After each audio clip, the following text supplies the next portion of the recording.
focus. Boom, there we go. Hello. I missed this. I was just thinking I should stream more often. All right, so I think what we've got here is we've got an Elgato cam link that has cam linked its last, or at least needs a lie down somewhere quiet.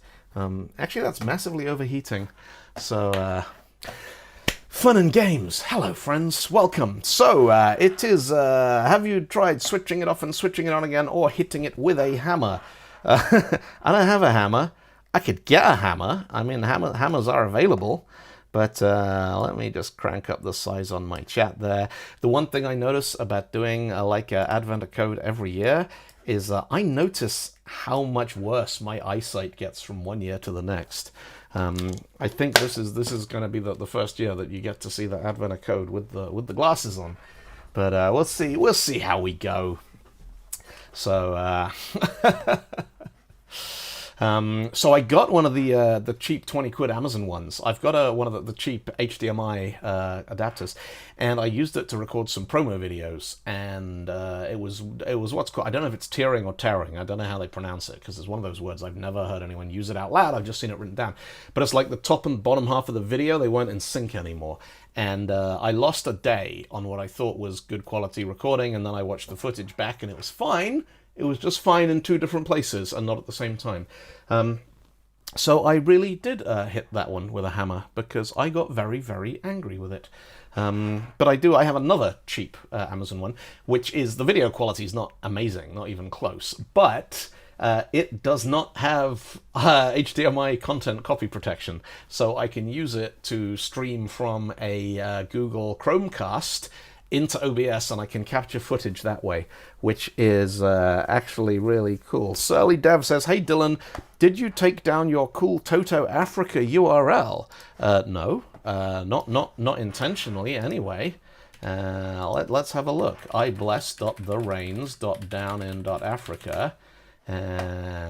So if this works, then yeah, no, it's still there, but I'm not going to play it, otherwise we'll get a copyright strike for playing Toto music. No, it's still there. ibless.thereigns.downin.africa is very much alive and kicking. It must be DNS, because it's always DNS, and even when it's not DNS, it's still DNS. It worked. You got to get it exact. It's ibless.thereigns.downin.africa. There did seem to be an HTTPS error on it. No, lies. Right, okay, welcome to Advent of Code. Here is yak shaving. I bless the rains down in Africa. Okay, so that's saying connection not secure, but... yeah, the security on it's not working. All right, we can fix that. I'm not fixing that now on the stream because I'll have to log into stuff. And I don't want you folks seeing my passwords because they're secret. All right, looks like the HTTPS thing has stopped working. Anyway, folks, welcome to the stream. Welcome to Advent of Code 2024, day one. All you folks watching on Twitch, hello. All you folks watching on YouTube comments take a lot longer to show up. So if you want to hang out in the chat and say hello and leave comments and tell me what I'm doing wrong, then do it on Twitch. Because if you tell me what I'm doing wrong on YouTube, I won't notice for 10 or 15 seconds, and you'll get all like, ah! And yeah, YouTube is where there's a lot of people on YouTube, because I don't have that many people following me on Twitch. But seriously, you want to follow the live stream? Twitch.tv/DylanBT has a seriously better latency. So, all right, we're going to do Advent of Code. Now, the first problem, the first challenge of Advent of Code this year is nothing to do with Advent of Code itself. It's to do with the state of the internet at large. Because for the last few years, I've done Advent of Code and racked up all my little points and everything, and I've done all of that using my Twitter account. And as you folks, I'm sure, are all too well aware, Twitter is now a rancid cesspool full of Nazis who hate you.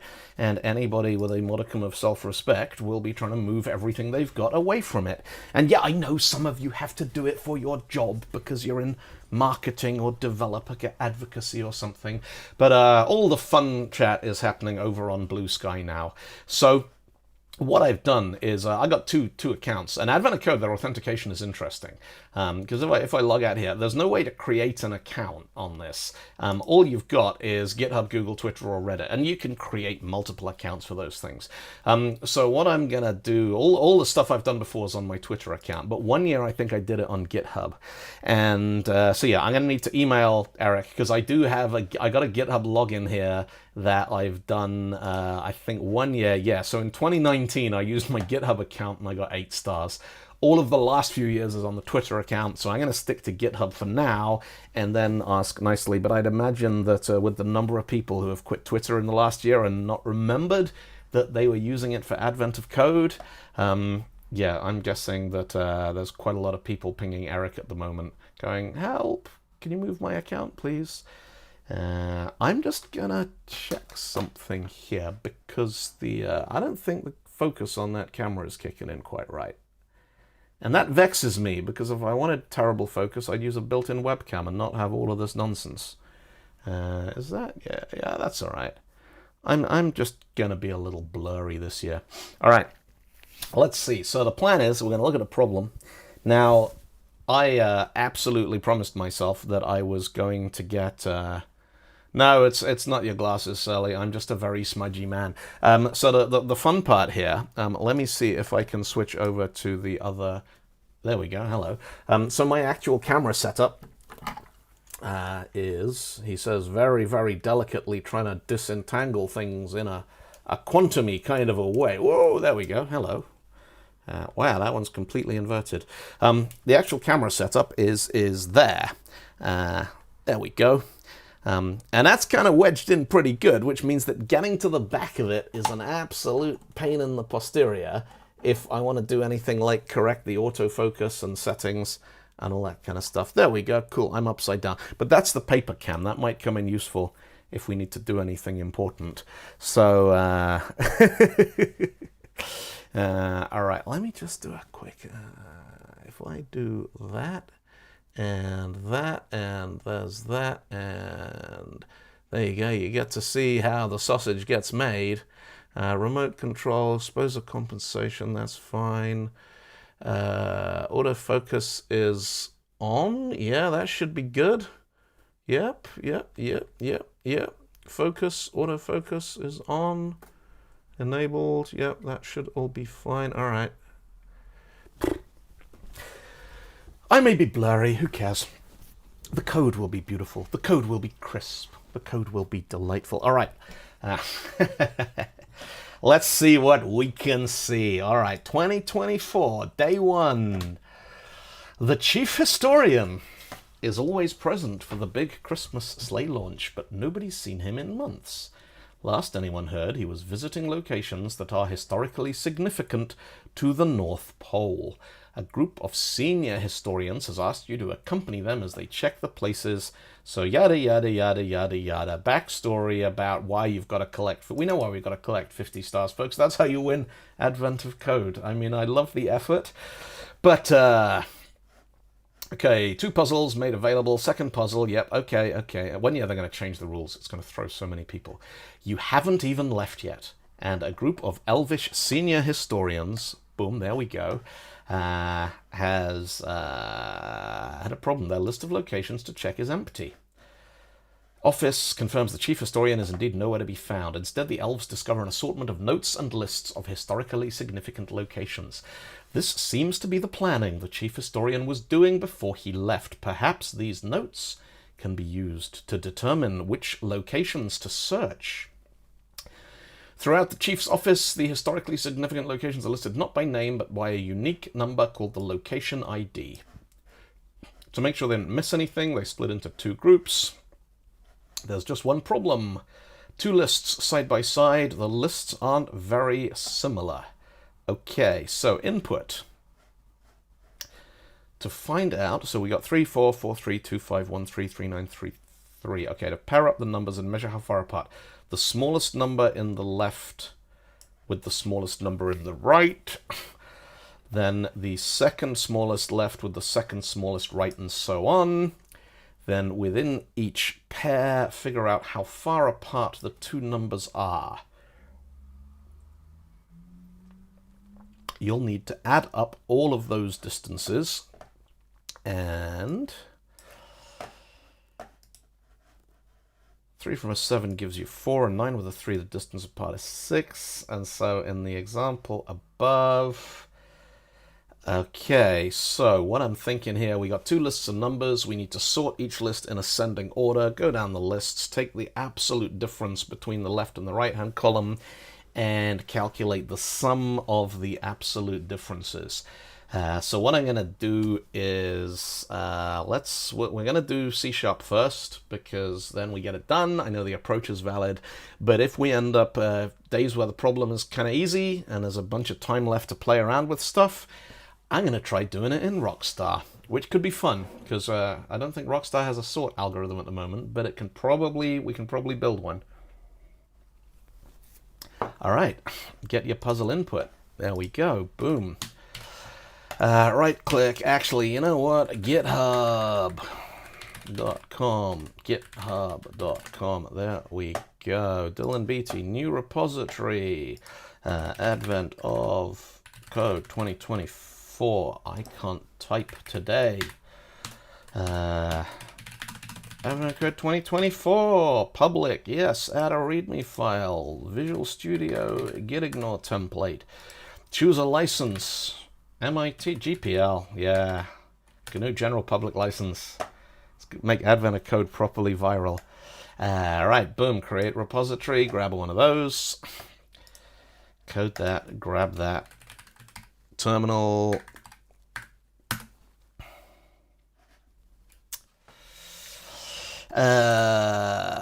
where are we? Okay, D, projects, GitHub, CD Dylan Beatty, git clone, boom, there we go. All right, CD Advent of Code 20, no, ooh, CD Advent of Code 2023, 24, there we go. Ain't it funny how the years add up? All right, make dir day 1, CD day 1, .NET new console -o day 1. I wonder what version of .NET we're on. On the way back from my first conference, the Raspberry Pi Foundation Clubs in Cambridge, we're in an Advent of Code chat. Awesome. I like that. Right, VS Code. So problem input is going to be here. Right click that and save as day 01. Nah. Fix that later. D projects.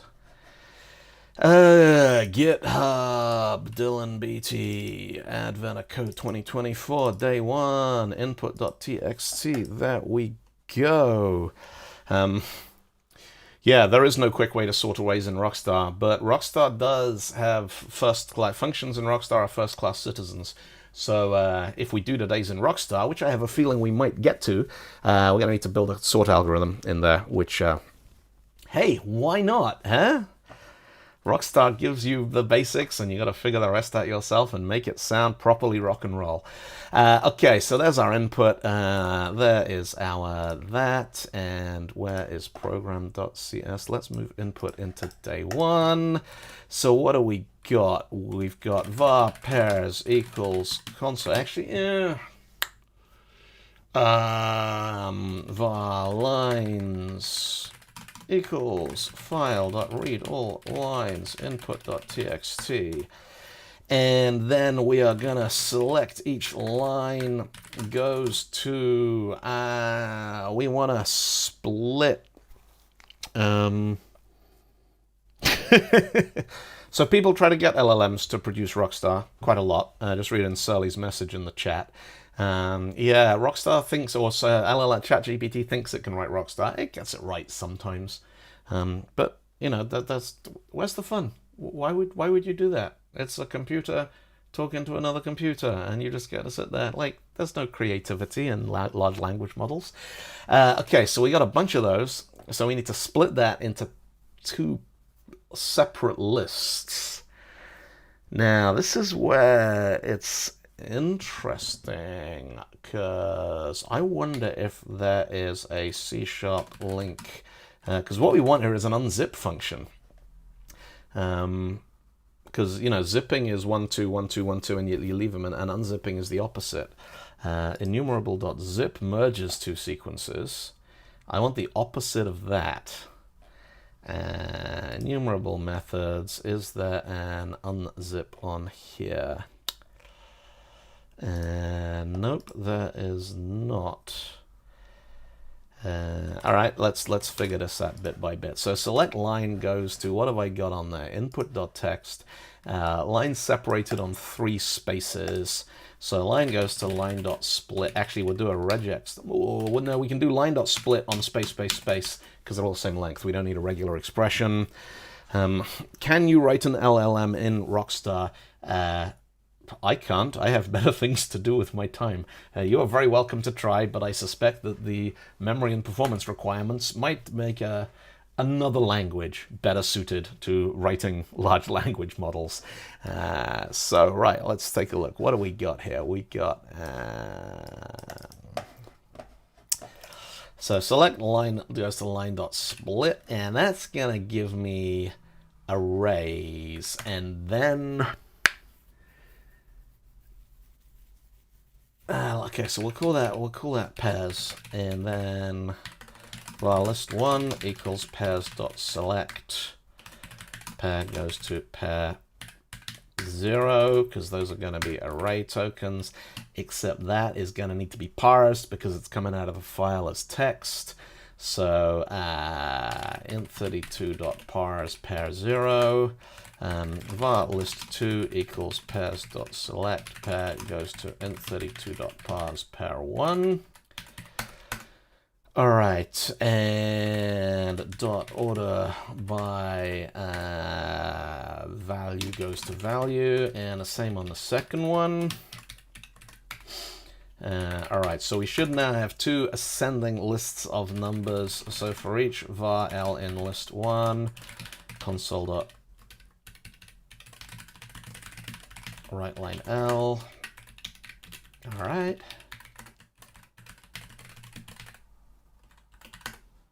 So Stony, I'm going to try to stream daily this month. Today, yes. Tomorrow, yes. Tuesday, I will be on a train to Utrecht, several trains to Utrecht most of the day, so I'll see what I can do. Wednesday, I'm at Tweakers Developer Summit in the Netherlands doing a keynote about why code is better than no code and low code and LLMs. And so I'll see if I can fit the time in. Thursday, I'm traveling back, so maybe. Friday, I am... I'm going to an 80th birthday party. So I don't know, we'll see, but it might be earlier in the morning. I'm going to try. I'm going to try to do as many days as I can. And the days I can't, I'm probably, what I'm going to do with those is I'll just do them off stream. Otherwise, I end up like, oh, I got to stream and catch up on 3 days live on Twitch. And that can get kind of a little daunting. But we'll see how we go. It would be nice to do it every day. Right, let's .NET run that, see if that works. .NET run. Where are we? Day 1 inside day 1. .NET run that. Boom, there we go. And all right. 2 lists of numbers in ascending order. Excellent. So what I'm going to do now is let's take a look at zip, enumerable.zip. And okay, so it takes a sequence, and a combination function. So var diffs equals can I do list1.zip list2? And it's going to take a function which is going to take left-hand side, right-hand side, and is going to return the absolute difference, which will be math.abs LHS minus RHS, I think. So then diffs equals list1.zip dot, what do we think, YOLO it? Let's just sum the whole thing.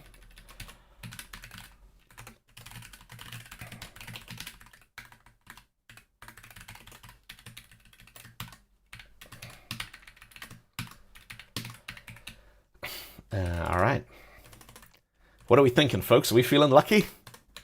I mean, it's only day 1. It's only part 1. I'm not expecting it to be that difficult. Boom, boom, boom, done. That is the right answer. You are 1 gold star closer. All right, part 2. the two lists are different. A lot of location IDs are always YOLO in a language that can destroy your system. Yeah, if this was deleting files and stuff, I'd probably test it a little more rigorously. Advent of Code always does a fantastic job of being like, yeah, you can't really mess it up that badly. All right, where do we get to? So, the historians can't agree. A lot of location, maybe the other IDs aren't location at all, but rather misinterpreted handwriting.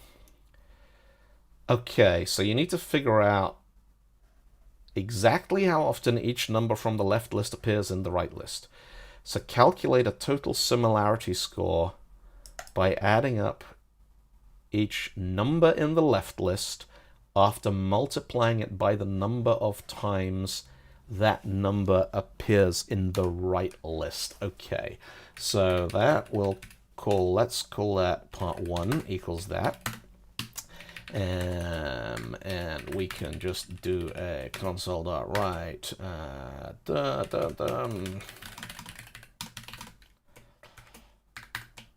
we go. All right, so what I got to do now is I've got to take every element in the left-hand list. So let's say var counts equals list2.group by L goes to L. So that'll give us each number. Hello, Smab UK. Yes, I'm back to this.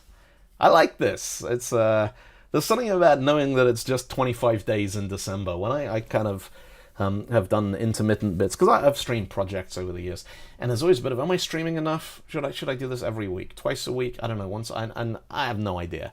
But Advent of Code is like, hit it hard for 25 days and boom, you're done. So counts 2. So we're going to take list 2. We're going to group it by the value in the list, which I don't know why I called that L. V would be a much better completely arbitrary identifier for it. And so there's that. Counts is over there. And now what we want to do is select that. Actually, we want to do a to-dictionary on that. So for each group, we're going to select the group's key, and we're going to say group goes to group.count. Okay, so that'll give us a breakdown of every number in the right-hand list and the number of times that number appeared in the list. So then I can say var products equals list1 dot select, and L goes to, or rather number n, we'll do, I don't know, n goes to n multiplied by counts dot try get value is going to give me a boolean. I want get value or default, which I think is, there we go, counts dot get value or default, and I'm going to give it the key that I want, which is going to, does it specify what the fallback value here is? It does not appear, so the similarity score is 0. All right. So counts.getValue or default list1.select. So n goes to counts.getValue of n and 0. And 0 is probably the default for that. So var part2 equals products.sum. And then console.writeLine solution to top part 2, solution to part 2 is going to be that. All right, so there's that. And boom, yep, terminal there, run that, YOLO, see what we can see. And what are we thinking? We feeling lucky? Yay, you're all 1 gold star closer. All right, you can share this on Blue Sky. Woohoo! If we could log in with Blue Sky, except Blue Sky doesn't do that. Yeah. Actually, you know what?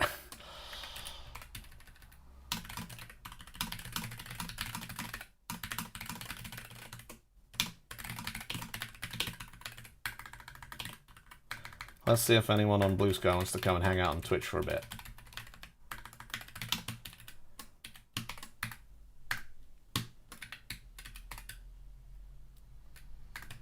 I like Blue Sky. That was too easy for me. So Mikhail, Michael says, I hate how verbose C# is. So first thing we're going to do is we're going to crunch it down to an obscenely tiny bit of C#. And then we'll have a go at doing it in Rockstar. And I'll give it an hour. We'll see how far we get with that. Boom, there we go. See if the people on Blue Sky want to come join us. All right, so get add. Git commit -m part 1 and 2 done in way to verbose C#. Push that out. All right, so what we can do is we can say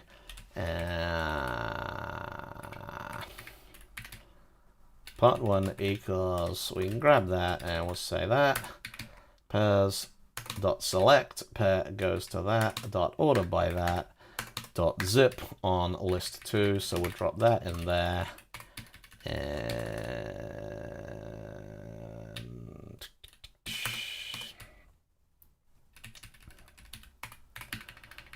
so now we can get rid of that and we can inline that.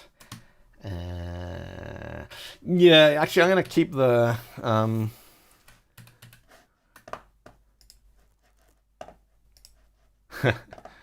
Raku, my at left right equals colon equals square bracket z square bracket dollar input file dot lines right angle quote operator there that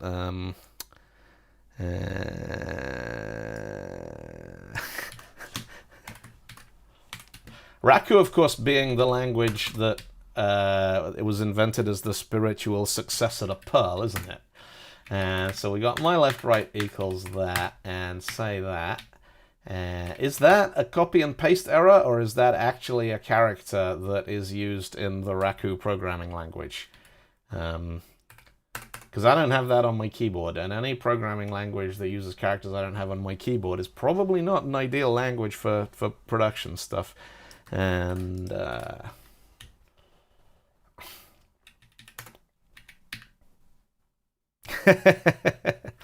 APL, specialist equipment. All right, let's see. All right, so let's delete that. I'm not gonna. I used to write a lot of Perl back in the day, and I stopped, and I have not really regretted it. It's actually a character. Okay, so it's using the angle quote operator. Yeah, okay, that works.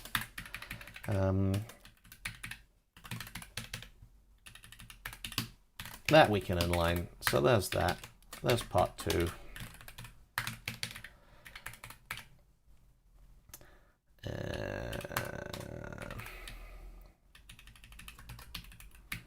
Yeah, I mean, I think that's all right. It's.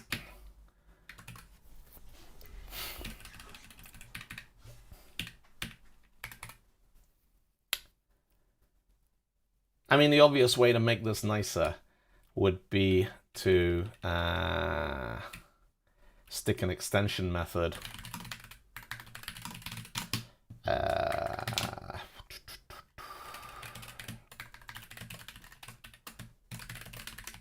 Sort column, and we'll say this. Hang on. Public static class IEnumerable extensions, and then in that we can have a public static IEnumerable of T and order column, and this IEnumerable of T list and int column index, and then that can return so whatever we've got on there, that's cool, and that's actually gonna be so list goes to list, except that IEnumerable of T actually needs to be an IEnumerable of string, or an IEnumerable of string in there. So we can extract, yeah, we can pull some of this out into some slightly nicer and that's always going to return an IEnumerable of int in this situation. So yeah, order column of T, thank you very much. No, it doesn't. It doesn't need to be generic in here. Because it's always going to take an IEnumerable of strings, and it's always going to give back a one of those. So that's going to be list.select. That goes to that dot. Hang on. Cols goes to that dot cols 0. Order by. Yeah. Yep. That doesn't like something because. Yeah. And now we can say that equals pairs.order column 1 or order column 0. And that is going to be pairs.order column 1.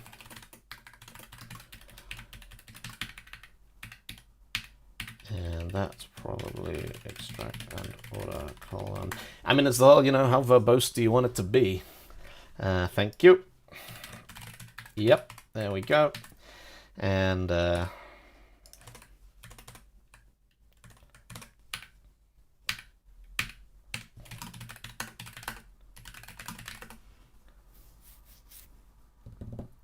yep, okay, we good. Yeah. Anyway, right. So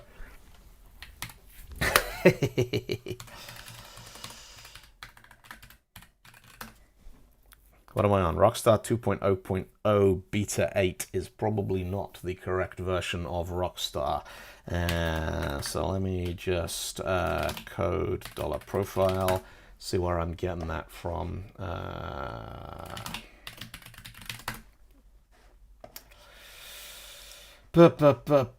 I'm just, yeah, okay, so I'm hooking into the latest debug build of whatever version of Rockstar. Okay, so let me just do a fresh build of that, so we can run against the latest version, which means cd project, cd github, cd rockstar lang, cd rockstar. There in there, /build rockstar at WASM engine should do a complete build on the whole lot, including the WebAssembly version. And I appear to have broken Rockstar in the night. Interesting. I do not think that the conference in Utrecht is being recorded or streamed, Stoney. I think you gotta be there. It's the Tweakers Developer Summit at De Fabrique. You can use count by in .NET 9. I don't think I'm on .NET 9 yet. I installed it on my laptop, but I haven't got it on here yet. So, all right, let's take a look.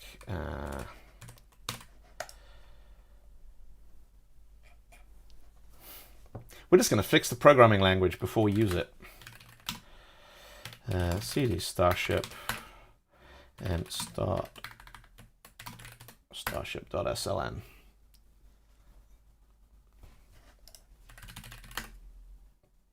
Okay, well, it's kicked in the 2.0.0. All right, so that's pretty good. So let's code day1.rock.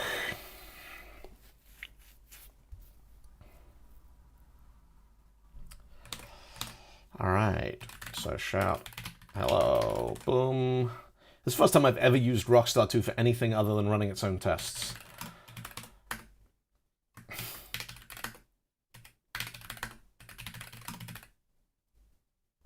Dumb. That was stupid. I've crashed my terminal. What a time to be alive, hey? Kill that. Let's start that again.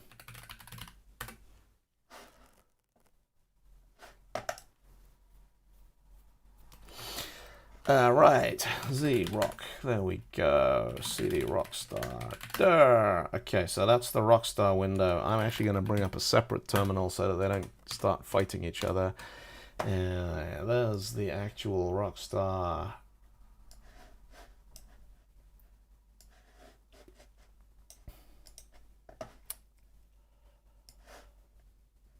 Interpreter, we'll kill the live share window because we don't need live share for this. And let me just close a bunch of things. Just the compiler there said something about a invalid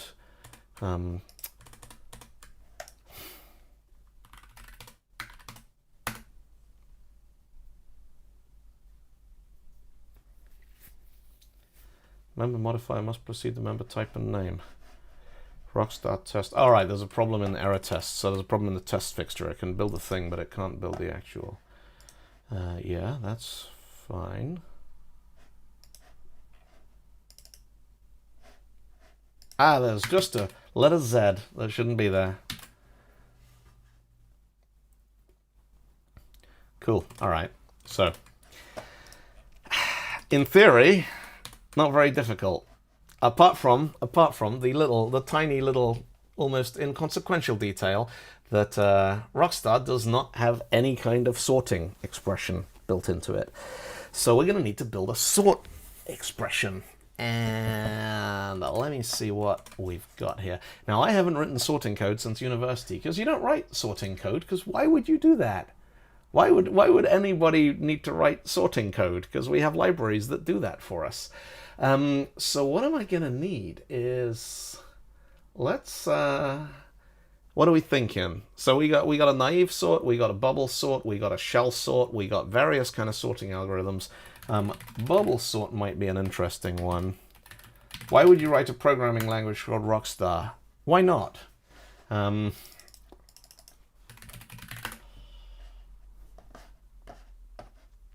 bubble sort would be easy. Quick sort would be better. Let's just dig up some pseudocode here. Quick sort is divide and conquer with a double pivot. So it's always comparing two things. And bubble sort is very, very kind of easy to grok, because it just goes through, and if any, basically it runs through the whole thing again and again and again, and if any two elements are in the wrong order, it switches them. And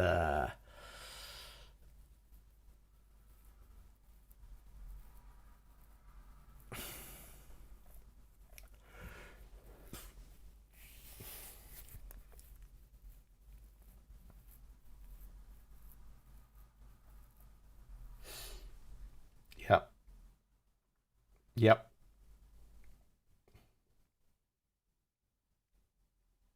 All right, so we got a bubble sort pseudocode. That's pretty good.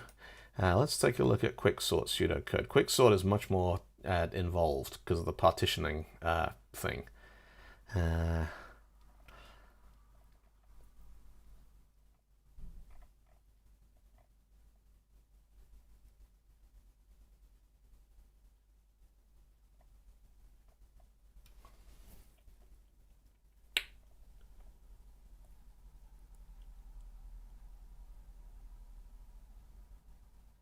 Yeah.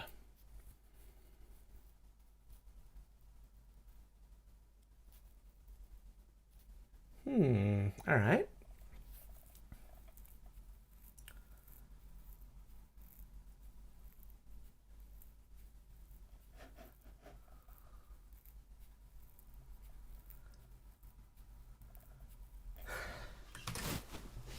Bubble sort.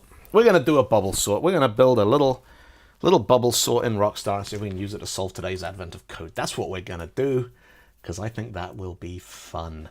All right, so let's day1.rock. So first thing we're going to need to do is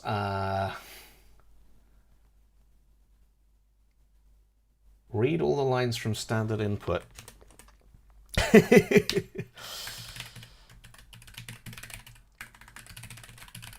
Codewithrockstar.com. Here are the language docs.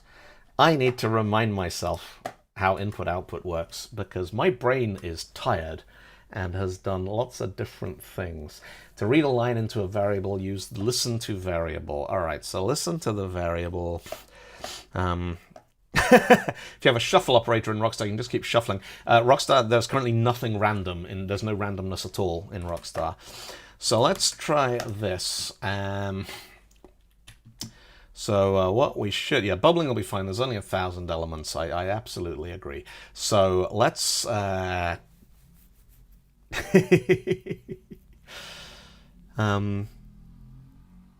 brain is now, how long would it take randomly shuffling 1,000 element? No, that's daft. We're talking like billions of years of death numbers, aren't we?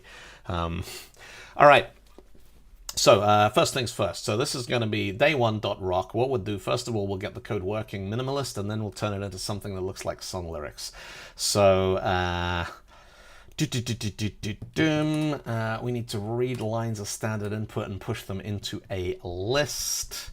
So list operators in Rockstar are expression lists, nope, arrays and collections.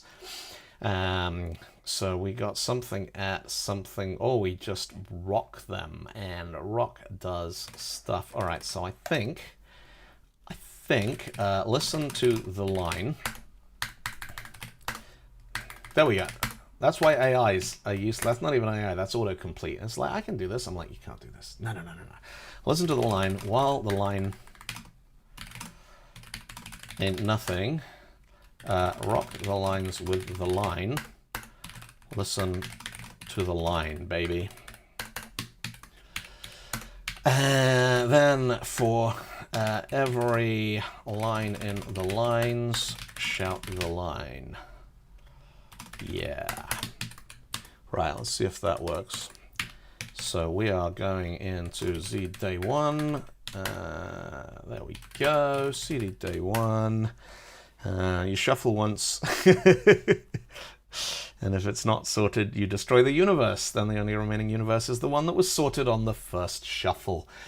Yeah, that sounds like a, yeah. I mean, nobody was using those universes, right? It's not like they were doing anything important. They didn't even have the random numbers in the right order. So rockstar day1 dot rock from input.txt.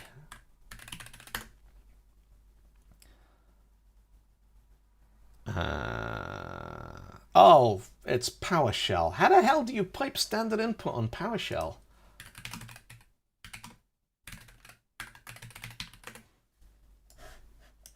PowerShell is a stupid language.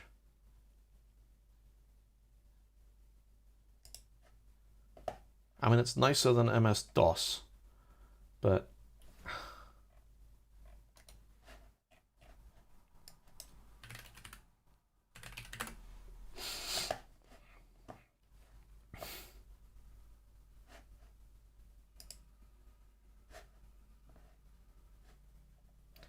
yes.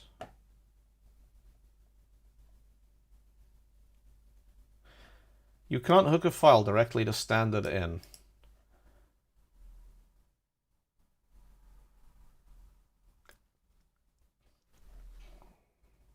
All right. Command for the win. Boom, run that. There we go. That's interesting. Unexpected listen at line 1, column 1. I have fallen at the first hurdle of being able to write my own programming language. Okay, so let's jump over there, try that, drop that in there, parse that, error failed to parse program, and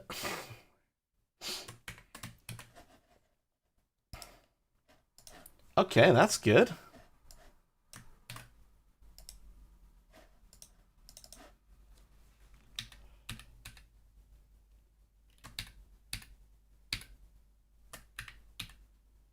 Listen to the line.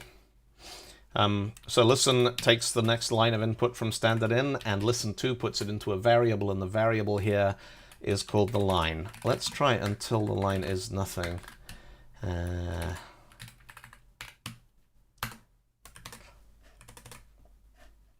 I didn't. I had listened to the line in my program. Line 4? Oh, yeah. Sorry. Thank you. Yes. See if that parses. Yes. Congratulations on being a better Rockstar programmer than the person who literally invented the programming language. In your address, I think that deserves some stickers.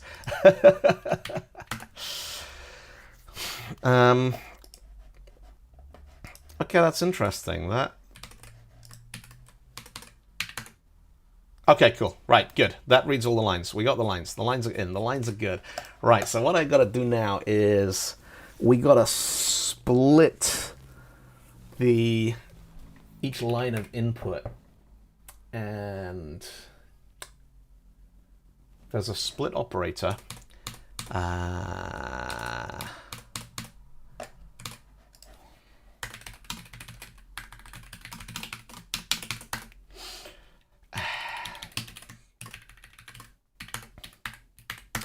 every line in the line, split the line with the separator into the tokens. For every token in the tokens, print the token. Yeah. There's already a Rockstar 2 solution for part 1 in the... Oh, my people. I am proud. Print the token. Yeah, should. So that is going to close that loop, and that one's going to close that loop.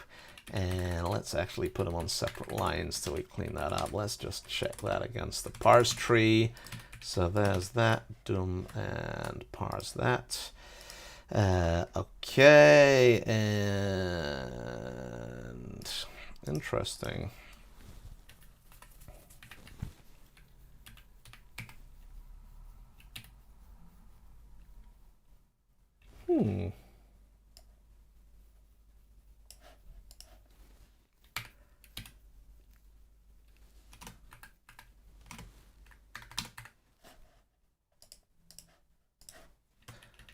Why does it think that?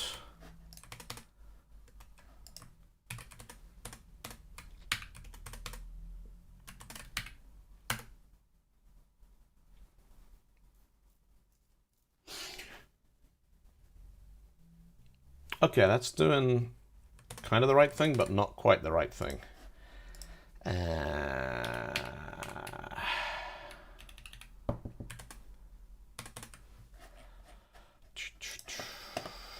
Docs, conversions, and mutations. Modify X into Y with Z. Okay. Wrong way around. I should probably fix that. Right, let's see if that worked. Okay, cool. So we split it now. We've got each line as a separate set of tokens. So now for every line, I split the line into the tokens with the separator.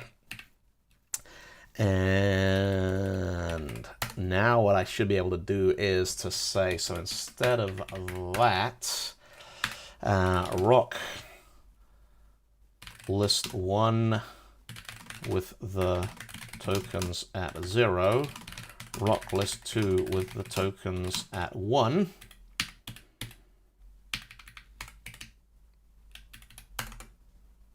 All right, so for every thing in list 1,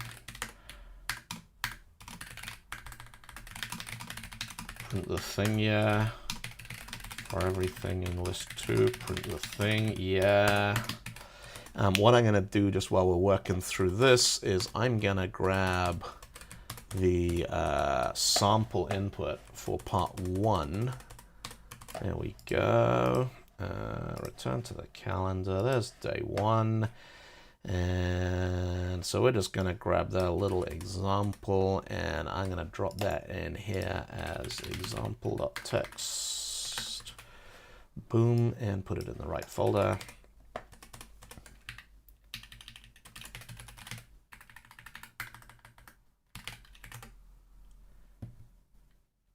Can't use for in loops on something that is not an array. Yeah, you can. All right.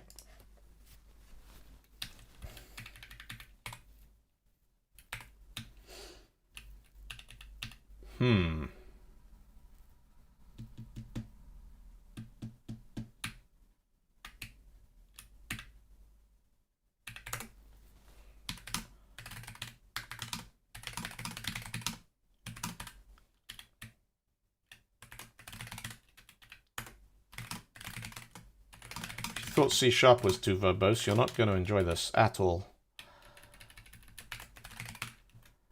So let's try pulling it out.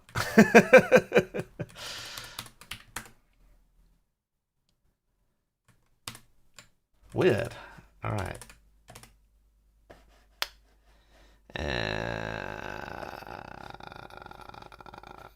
Yep. So one of the things that I've been noticing playing around with Rockstar is that when it works, it's all right. When it fails, the output from it, the error handling from it, is really not particularly useful at all.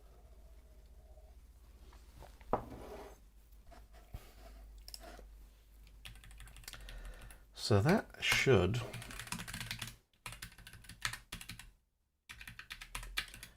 And I think we got hash comments in here now. Getting started. Hello world.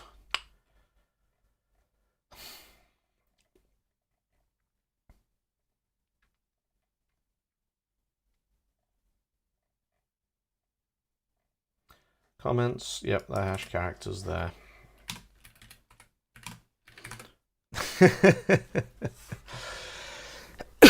Reduce the talks by 50% and use that time to make Rockstar better. The talks pay the bills, Stony, and the bills are important because without electricity and heat and food, I cannot make Rockstar better. When Rockstar first came out in 2018, one of the comments on Hacker News was "Shut up and take my money." And as much as I have been trying to do that for several years now, nah, it's not working.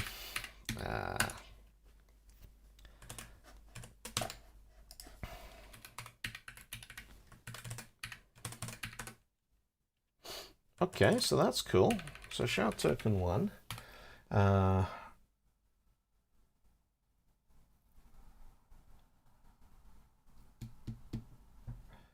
So I need to initialize the... What I can't figure out here is why that... open another one of these here. Open a new tab. Pull up a tab in there. Try it on there. There's that. Let's see the parse tree for that. Yep.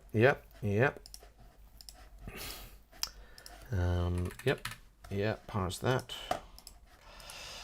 Okay, so it looks like the debug support for for-in loops is not showing up in the parse tree properly, which is going to make it difficult to figure out what's going on here. Okay.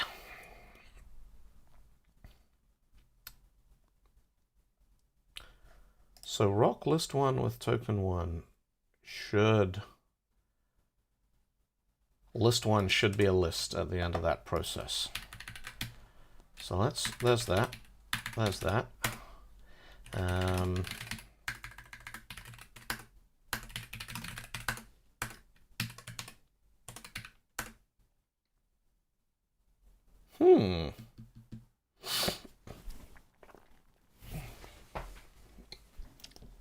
All right. Mysterious. It shouldn't be mysterious.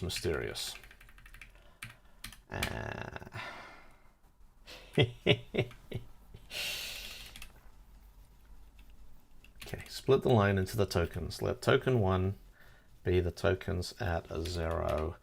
So let me just let's just try this. Rock list 1 with 1, rock list 2 with 2.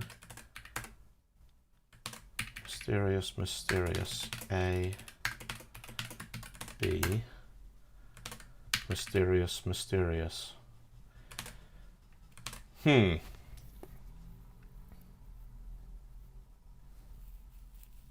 Yeah, I'll figure it out.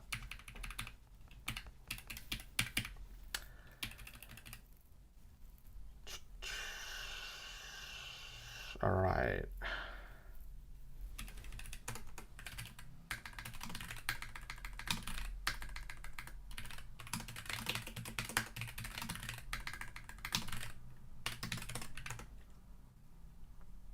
All right. So that works. So down here, we've got, oh, yeah. Scoping, possibly scoping.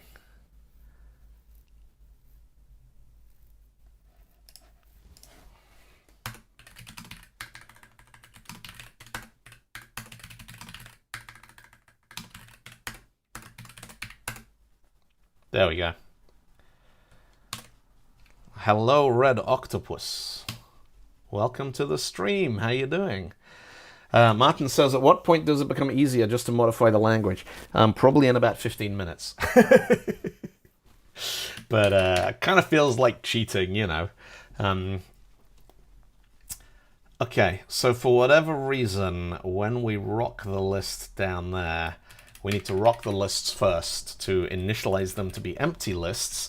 And then at that point, rock that with the tokens at 0. Should just be an indexed expression. And then rock list 2 with the tokens at 1 should be another index expression. Yeah, run that. All right, 3, 4, 2, 1, 3, 3. Yeah, that's cool.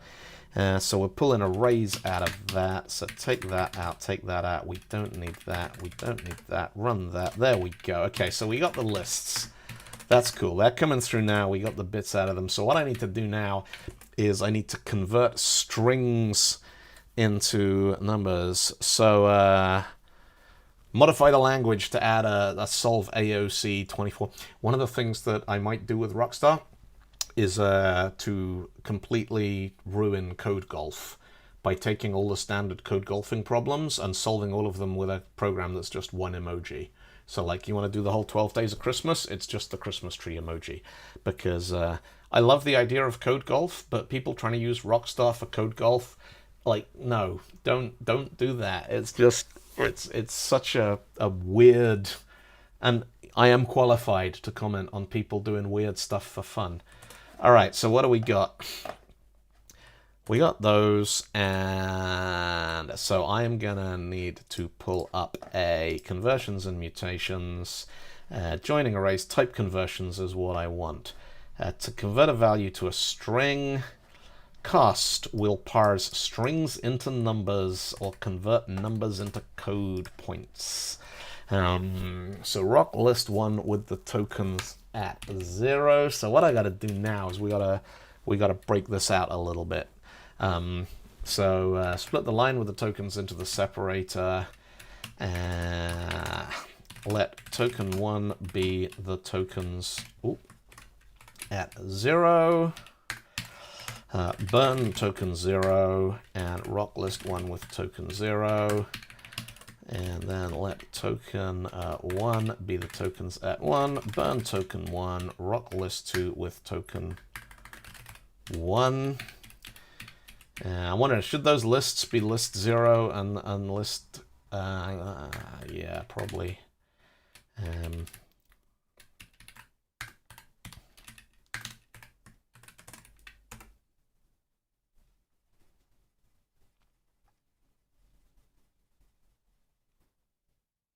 What's our input there? What does example.txt look like?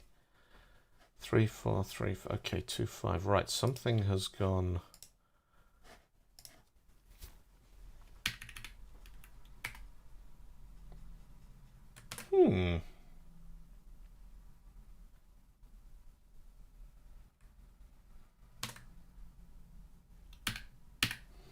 Yep.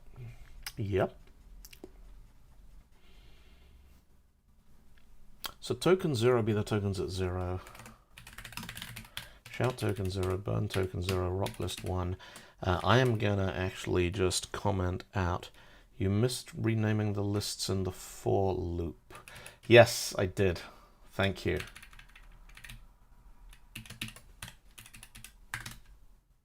So token 0, list 0, token 1, yep. Failed to parse program because blank lines are function separators. Now what that's done, I think, is done completely the wrong thing, because it has...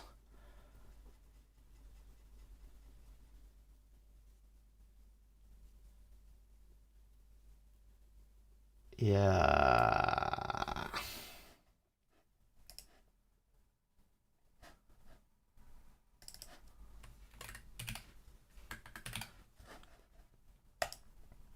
All right.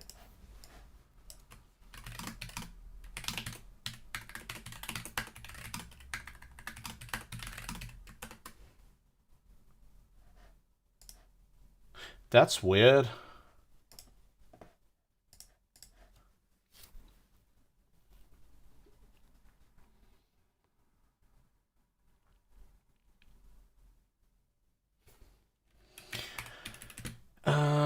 Okay, so that's fine. Rock that.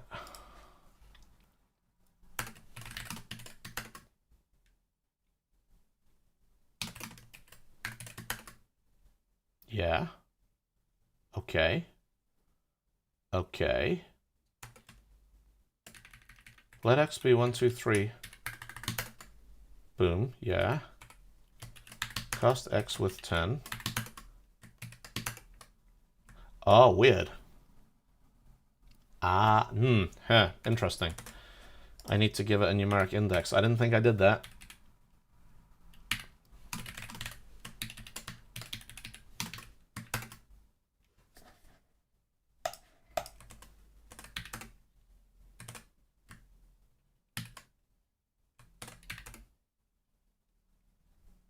There we go. All right. We have two lists. We have successfully read lists. Let's see if that works with input.txt as well. Okay, good. We can read lists. Now we need a sort function. Actually, no, first we're going to push it into GitHub.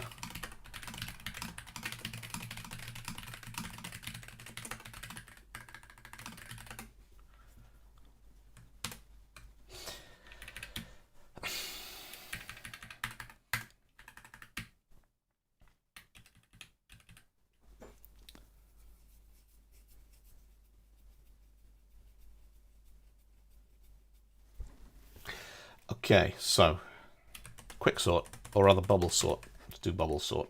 Bubble sort. Bubble sort. There we what? There. Bubble sort. We're going to use bubble sort because it's easy.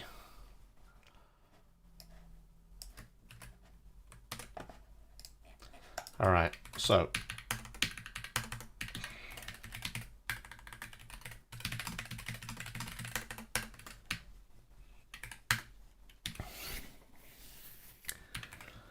bubble sort takes the list.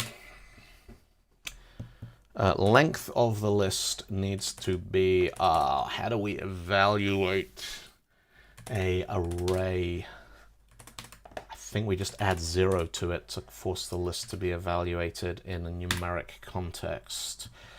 So rock the list with 1, 2, 3.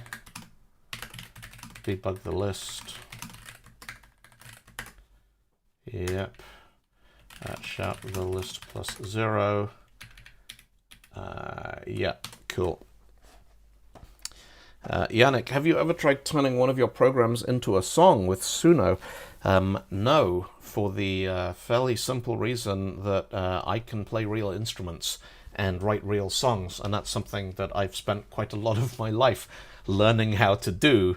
And so to me, Suno is like, somebody who, they're maybe not the greatest chef in the world, but they love to cook, and they've spent a lot of time getting good at cooking. And you're like, look, microwave-ready meals. Why would you do that? I am not a fan of Suno and similar AI song programs. I think songwriting is a wonderful, inspiring, creative human endeavor. And if people want machines to automate stuff so humans don't have to do it, they can do my bloody taxes instead of making up songs while I have to do the admin. So, hello, Carl. How you doing? Welcome. So n equals length of a. So bubble sort takes list, and let's just make this easy. N equals list plus 0, which will give us the list operator. And then while true,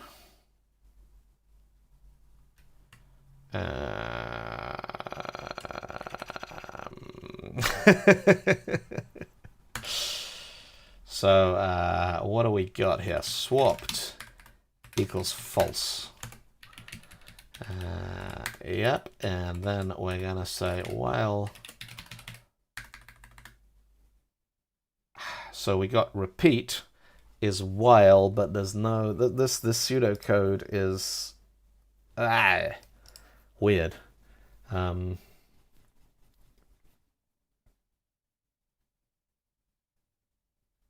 wondering whether the pseudocode here until not swapped is equivalent to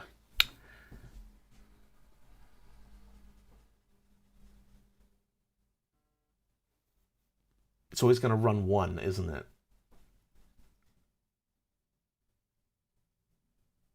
Until not swapped. Swapped is false. So yeah, this syntax here, the thing where you put the condition at the end of the block instead of the beginning, Rockstar doesn't have that. And the I can never remember whether it affects the scope of the algorithm here. So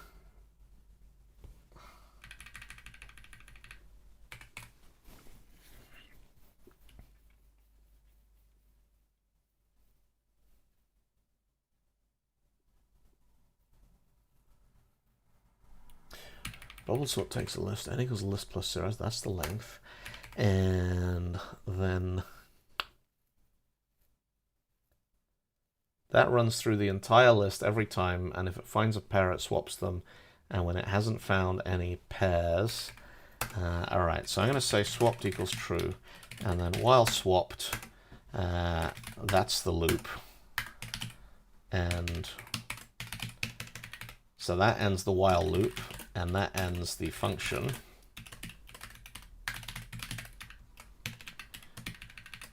Okay, so swapped is true, so it's always going to do at least one.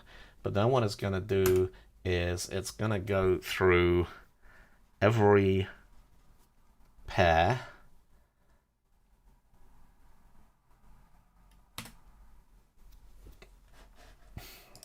I equals 1 to n minus 1. Is this pseudocode using 0-based indexing or 1-based indexing? No, it's using a -1. Okay. So we need to stick a loop in here. So this is gonna be, so we can't use I because I in Rockstar is a pronoun. So we'll say index equals 1 while index is less than n minus 1. And while, all right, and if list at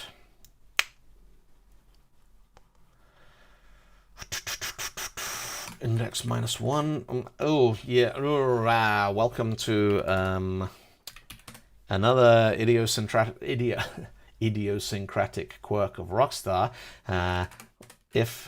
So this thing here has got angle brackets around the index expression. Rockstar doesn't have that.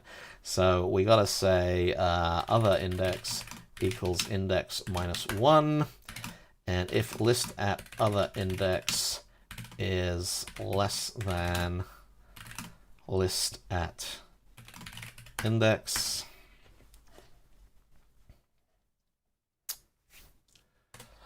temp equals other index,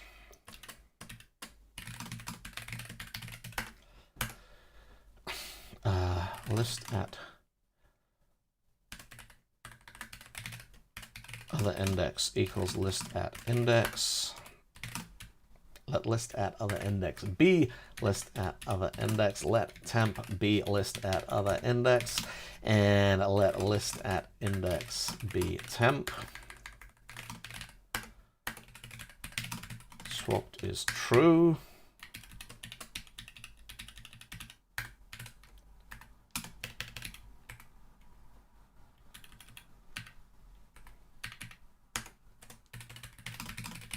Swapped is false. All right. So while swapped is false. Index 1. While index. Boom, boom, boom, boom, boom. That one there is going to be and while index. And if list. Yeah, and while index is on there. That's going to be and while swapped. And that's and bubble sort. Save that. Copy that. Let's run that through the parser and see if that comes out as anything remotely helpful. There we go. Boom, boom, boom. Parse that. All right, we got a clean parse off it. At least it thinks it's a bubble sort. All right.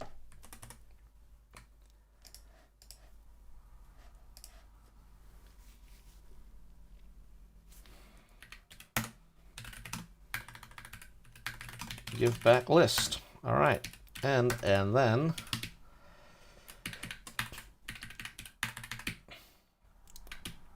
Let's see if that works. So let's rock example with 1, 5, 3, 2, 4.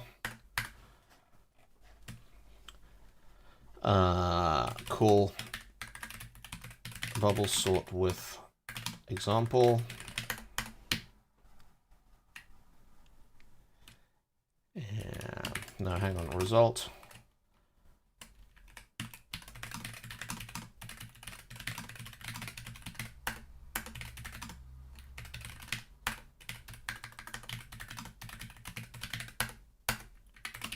Debug example, debug result. All right, let's see what that does.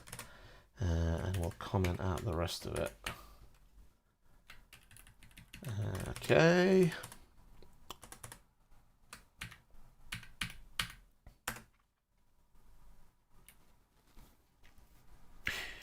You know what that is? It's an infinite loop. We need to increment the index, don't we? That's what we forgot to do. Because that's got a for loop in there. So and build up index, or build index up will do.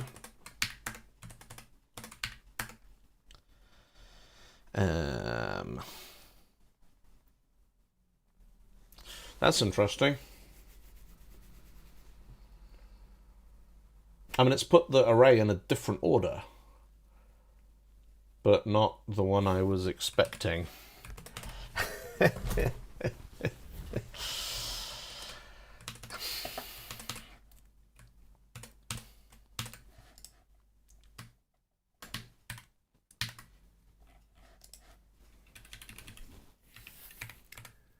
Yep. All right, let's debug the array every time we pass through it. While swapped is false. Somebody should make a program that tells you if a program will loop forever or not. They should. That would be a brilliant idea. And then we could, but how would you know whether there was a loop in that program? Yeah.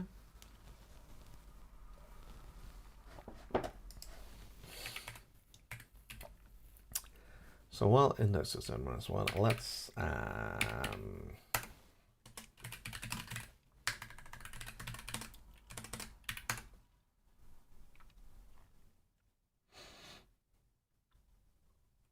all right, it's only going through the list once.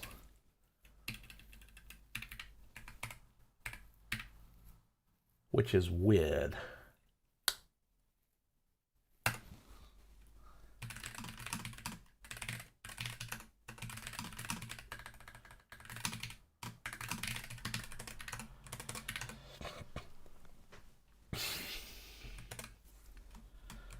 So let's try this. Shout list at other index.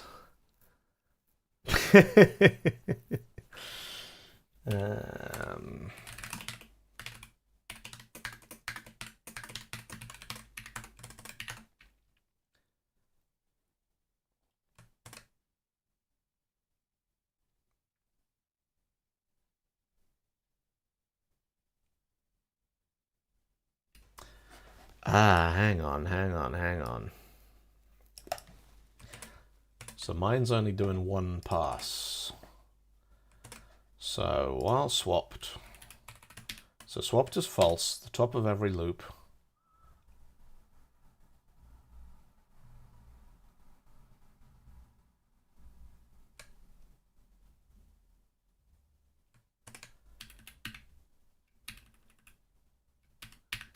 Yeah, hello Panos. You don't need to be brave to code while dozens of people are watching. It's not like any of them can fire me if I screwed up. And it's kind of fun. And people help and they notice stuff that I don't notice. And all right, we're going to get this thing working. So debug the list. Swapped is false. Index is 1. While index is less than n minus 1. Build the index up. All right, so that loop is fine.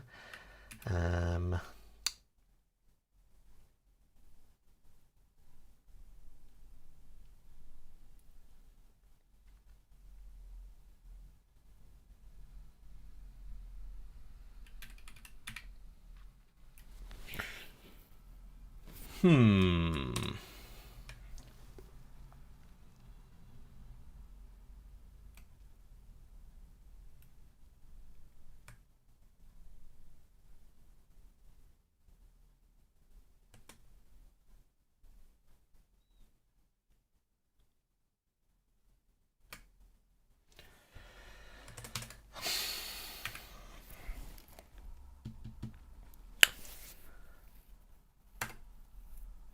All right.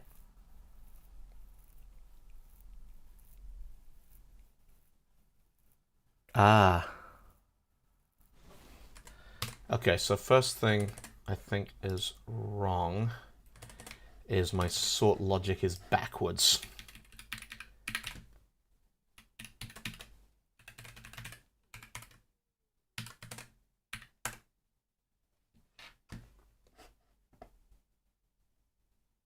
All right, that's better. So it's looking 1, 5, yep, okay, so 5, 3, yep, so 5, 2, yep. So that's going now, and we got as far as it's sorting 1, 2, 3, 5, 4. Yeah, greater than, not less than, all right. So we got a 1, 2, 3, 5, 4, but then it's missing, it needs to do one more pass. One of error, the index is always less than the count.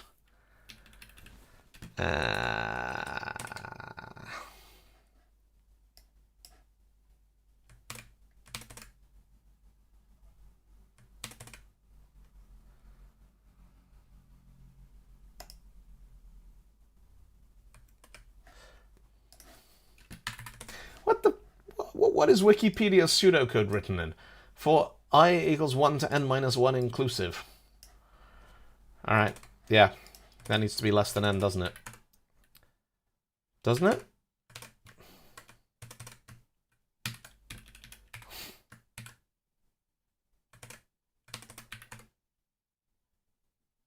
All right, 1, 2, 3, 4, 5. So we got that out. Let's try a couple more examples. Rock example with... okay, let's try this. The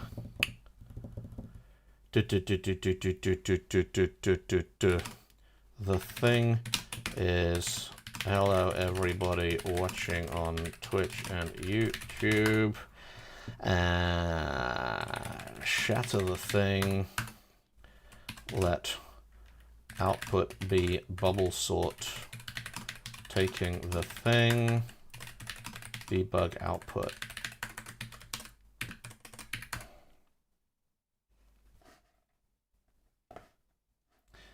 And that is indeed, yeah.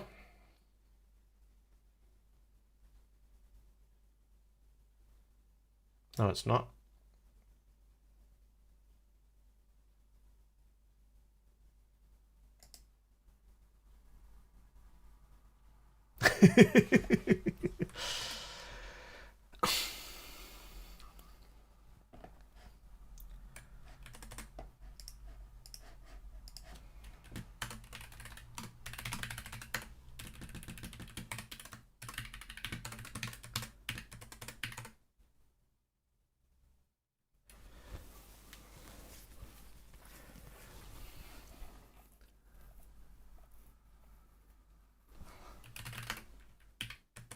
That's really weird. I mean, when I say really weird, we're talking about an esoteric language that has mostly been hacked together over the course of the last couple of months with, it's got to be said, pretty good test coverage for the stuff that I thought of, but it's clearly got idiosyncrasies in it. The thing is, hello everybody watching on Twitch and YouTube, shatter the thing, debug the thing. That should give me... Hello everybody watching. Yep, okay, that's good. That splits that array into...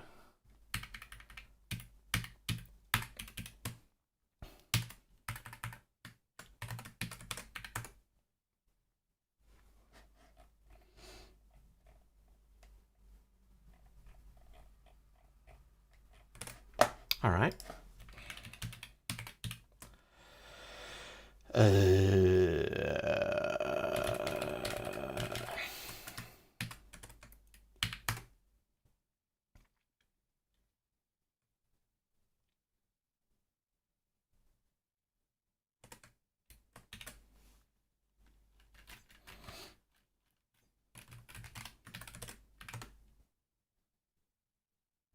Weird.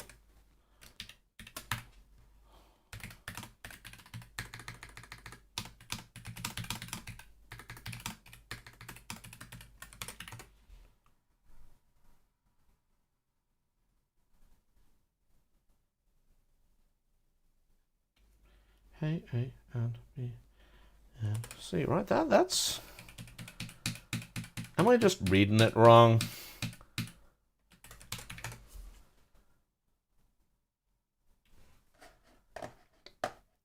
Is that in fact... Yeah, it is. So we're looking for two A's, two B's, two C's. So we got A there, and A there, and B in everybody, and B in YouTube, and C in watching, and C in Twitter. Yeah, okay, it's fine. I just can't read English letters. All right, so we got a bubble sort. Now that's where it gets fun. This is where it gets really fun. Because now what you got to do is you take that chunk of logic and you're like, right, what do we turn this into? And being bubble sort.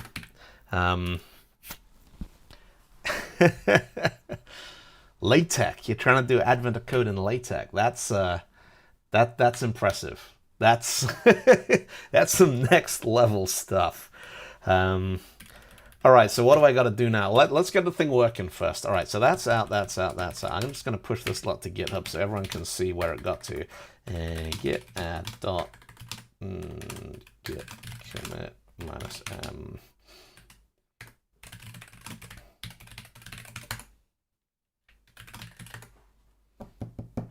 All right. So that's out, that's out, that's out. Listen to the line while the line ain't nothing. Rock the lines with the line. Listen to the line, baby. Rock list 0, rock list 1. That declares our two empty lists. The separator is space, space, space. For every line, split the line into the tokens. Let token 0 be the tokens at 0. Burn token 0 with 10.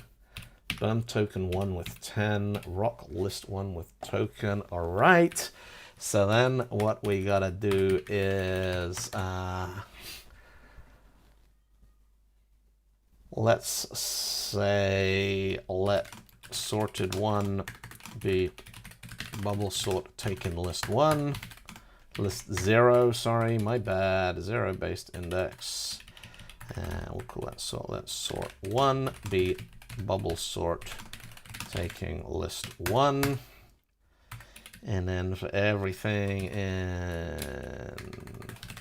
sort 0, print the thing. For everything in sort 1, print the thing. Should give me two big lists of integers in increasing order. I need to take all the print statements out of this. Don't want that. And we don't want that.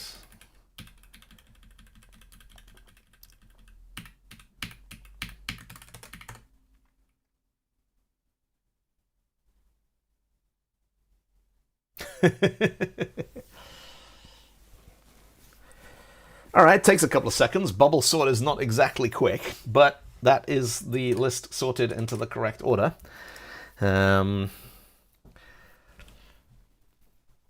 So what do we got to do now? We got to go through those two lists. So that's the sorted list 1. That's the sorted list 0. So then I'm gonna say let limit be sort 0 plus 0, because adding 0 turns the array into an integer, which gives you the length of the array. And then we need to do absolute arithmetic, which doesn't exist. So let total be 0, and let index be 0. And while index is less than limit, let value be sort 0 at index. Let val 1 be sort 1 at index. Let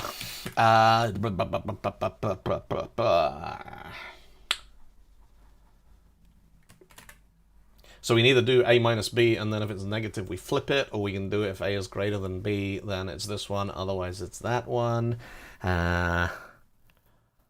Let's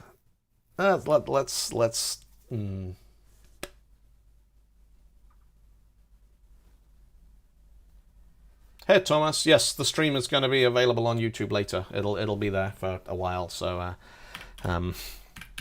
I think it'll be there forever. I don't think I've ever deleted any old streams from YouTube. So let val1 be that one. Let that one be that one. Let's write another function. So absolute takes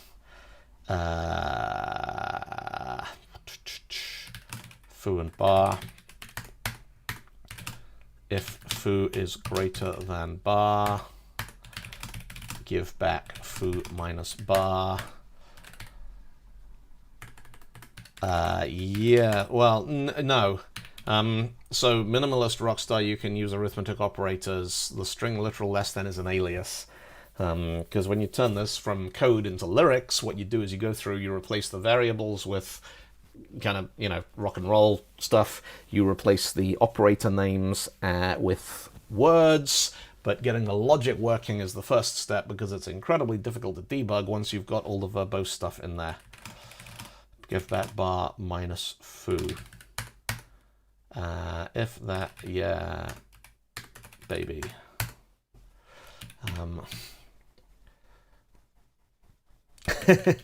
2020 was fun. Advent of Code in 2020 was good because actually Advent of Code in 2020 was good because everything else in 2020 was really not very good at all. But being able to do Advent of Code every day, there was nothing happening. No one was going anywhere. Pubs are shut, restaurants are shut. No one was, like, we would go outside, we'd walk around the neighborhood for an hour, and then yeah, that would be your entire life. Let val be sort0 at index. Let val1 be sort1 at index. Let value be absolute taking val0 and val1. Let total be total with value and while. Okay.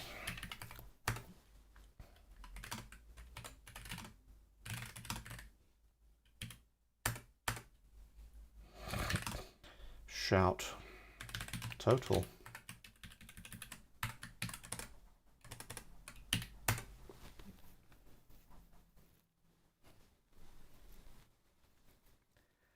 Bubble sort.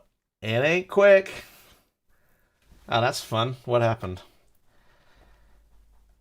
Not enough arguments applied to function absolute. Ah, you need to use the Oxford comma. Or the rock and roll Nacton.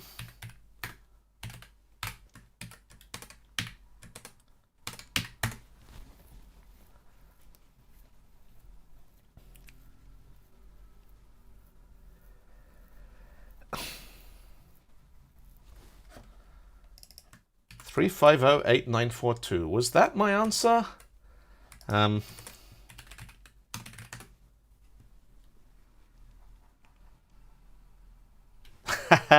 Yes. Look at that. All right.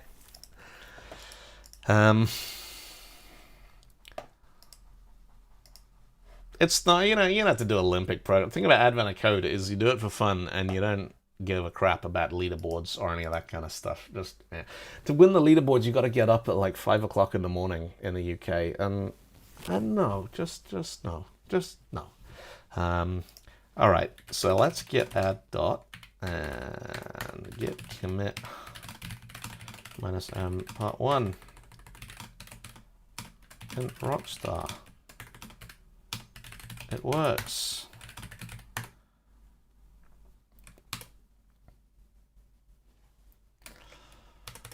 All right. So now what do we have to do for part 2? We had to group the whole thing, didn't we? So what I'm going to do now is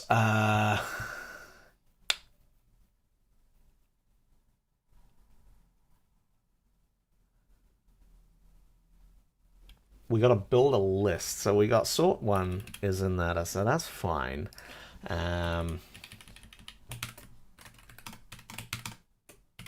Shout part one with total. All right, then we need to build the grouping thing. So we got sort one, that's already there. So we need to build a lookup table, we need to build a dictionary. So let's rock the counts. And then for every number in sort one, we need to do an integer increment.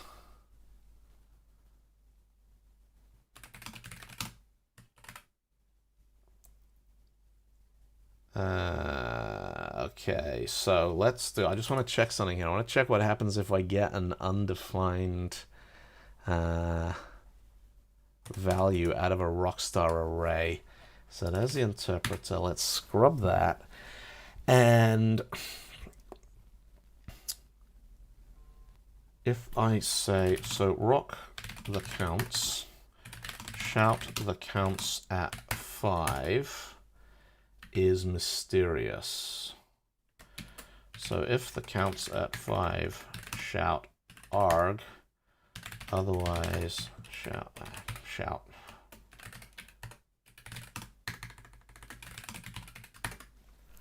Okay, cool. So if the counts at 5 is nothing, shout true. So if the counts at 5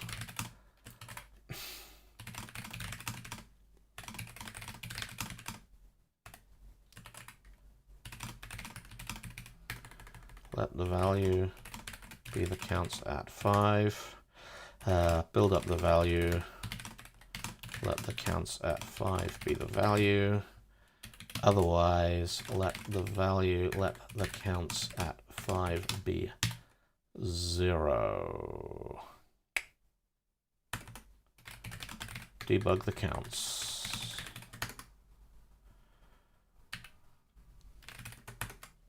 Error expected variable. Parse that. Can't parse it. Why not? Build the value up.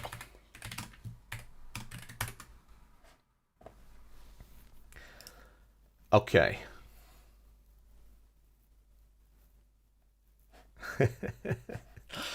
So last year I was actually in Australia. And in Australia, Advent of Code came out about 4 p.m. So I thought I might have a pretty good chance of doing it. But I was on a conference trip and I got flu. And so I was basically, for a couple of days, really not feeling very well at all. And the rest of the time was absolutely run ragged, running around. I did look at it for a couple of days, but it just like, no, this ain't gonna work.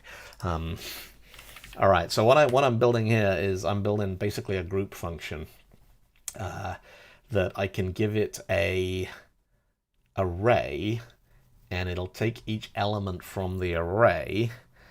And so let's rock the list with 1, 2, 3, 4, 4, 5, 4, 3, 2, 2, 1, 2, 1, 2, 1, 2. Yeah, there we go. That'll do. That's a nice scientific piece of test data. And then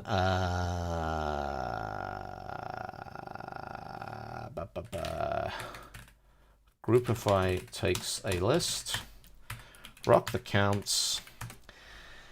Then we're going to say for every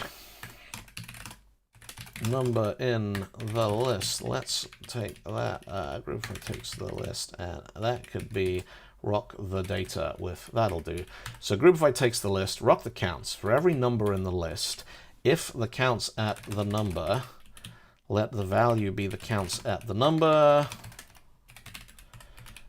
Build the value up, let the counts at the number be the value. Otherwise, let the counts at the number be 0. Yeah. Give back the counts, baby. Let the result be Groupify taking the data. Debug the result.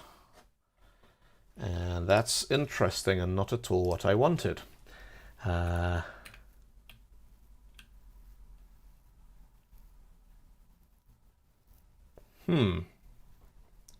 Cute. All right, so we got the data, that's the array. So for every number in the list, shout the number. Okay, that's curious.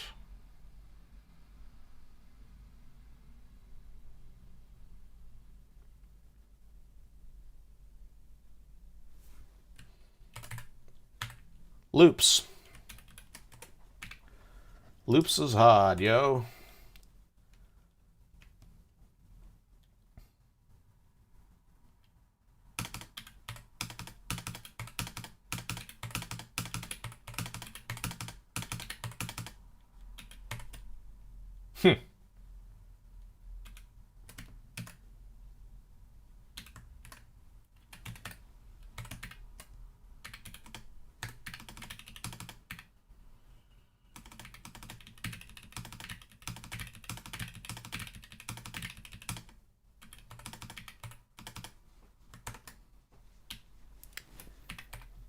Yeah, okay. Debug the result.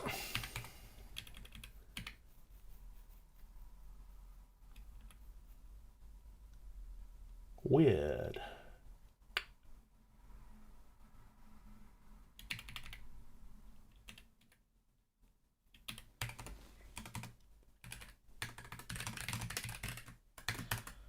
So yeah, so that's what this should be doing. Is it should be going, so we're going through 1, 2, 3, 4, 5, so it's basically going through every element in that array, which is that's correct, that's what we want it to do. Why is it null instead of null? Where?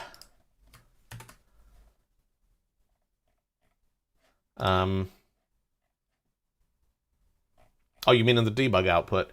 Probably because I forgot I missed a search and replace. Groupify takes the list, rock the counts. For every number in the list, shout the number.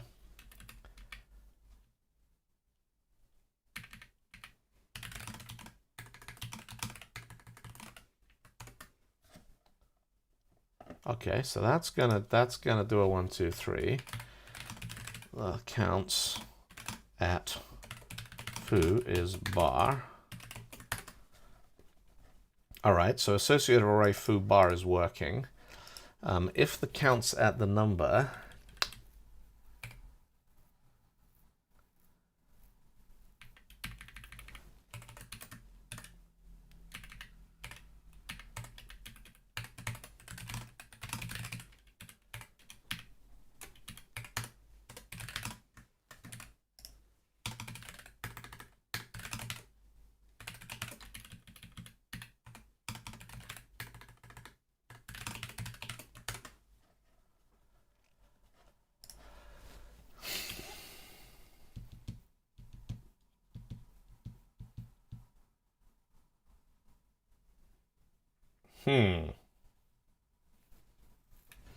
that should be 1, shouldn't it? Yeah.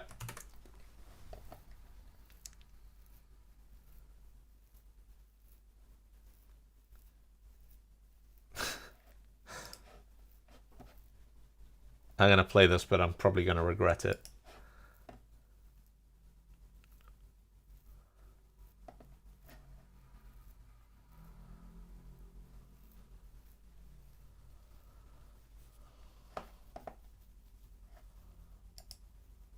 Listen to my words.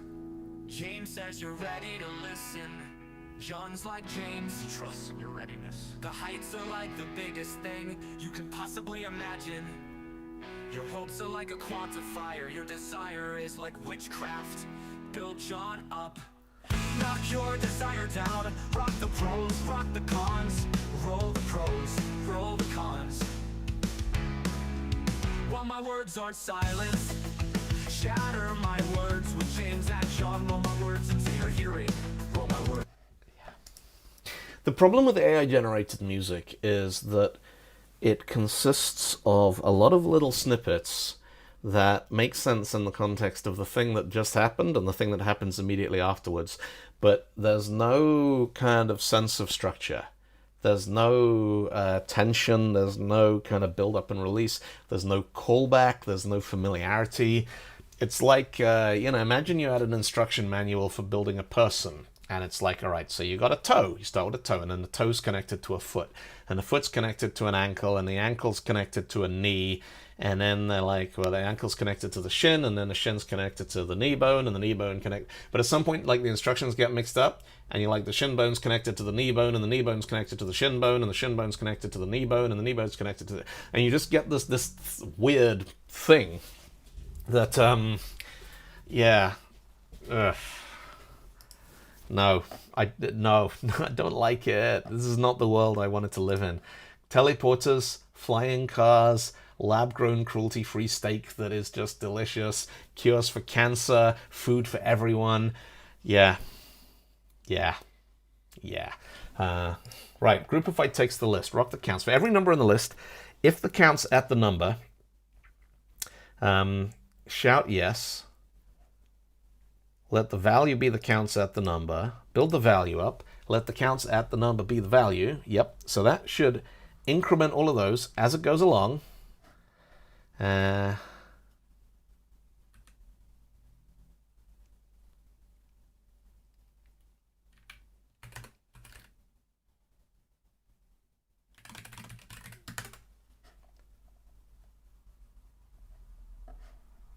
2, 3.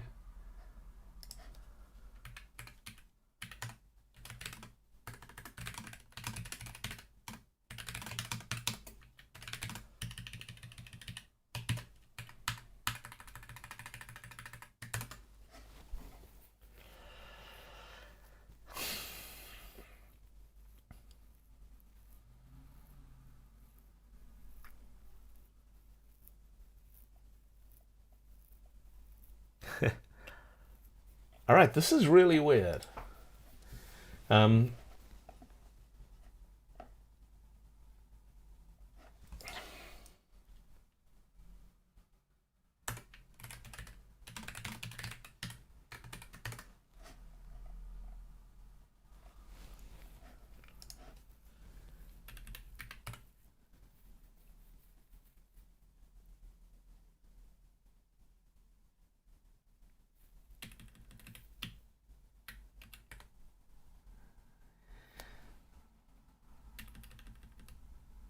So that's doing the right thing.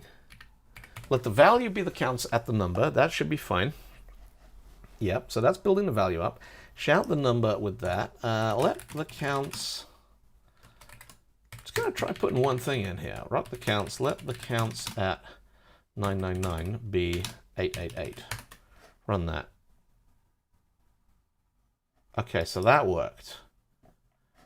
Let the counts at 1 be 888. Let the counts at 2 be 777. Run that. I should get an array with null. Yeah, so yeah. The answer to why that null doesn't have an umlaut on it is just because that null doesn't have an umlaut on it. We can fix that. Let's fix that.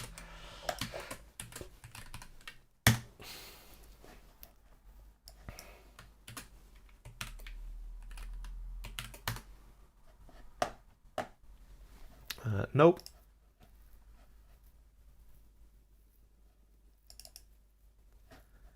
There you go. It's the override toString on the null implementation in the Rockstar engine. Build that. Boom. There we go. We never get sidetracked. No, laser focus. That's what we've got. Although that I'm using the Code with Rockstar Online interpreter here, so that won't show up until it's gone through the GitHub Actions build, which will take a couple of minutes when I push the code. All right.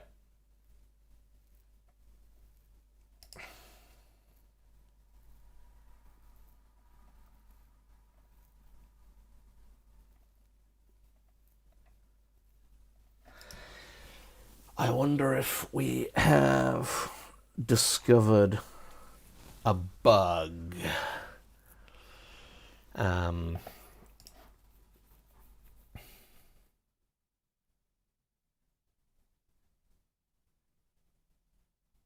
don't think this is returning the function properly. All right, I don't think the function is returning the associative array value properly. Let me stick that in there. Groupify.rock. Why the heck does that think that's a Rockstar pro? It's not. All right. Are you hosting it on Azure? No, it's on GitHub Pages because it's all static. Even though the interactive interpreter here, it's built in .NET, but it runs in WebAssembly. So there's nothing, I'm not running a Rockstar server anywhere because I'd have to pay for it. And I don't want to pay money for other people's jokes because I don't have that much money. So, all right.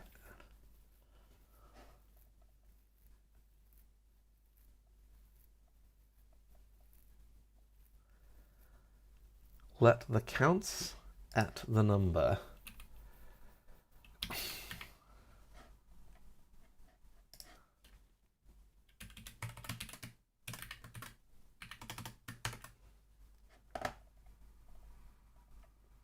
All right, that's interesting.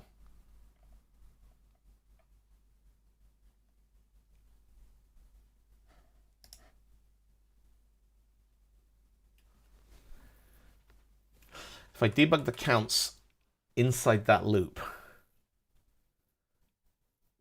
it's different. So that's what, let me get rid of those. So that's fine. Run that. Okay, this here is the groupify thing we're looking for. As in we give it the index, like index 4. So we've got 4, 4, 1, 2, 3 in there. So index 0, 1, 2, 3, 4 should have 3. All right, so that's working. That's doing the right thing.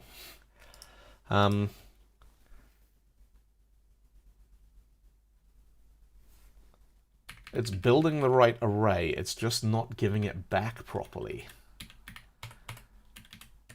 Shout the number with colon with the value.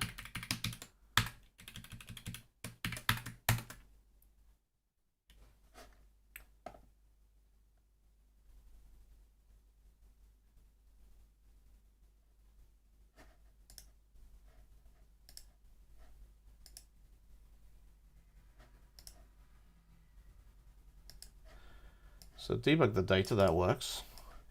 That builds the frequency table correctly, but then giving it back doesn't give back anything, which is quite possibly a bug. All right, let's... Hello, rabbit hole, my old friend. All right. So let's take a look. What do we got here? We got programs. We got, no, we don't want that. We've got programs, examples, arrays, returning arrays from functions. All right. Does it do the same if the first element is not null? Let the counts at 0 be 0. Run the thing. That's interesting.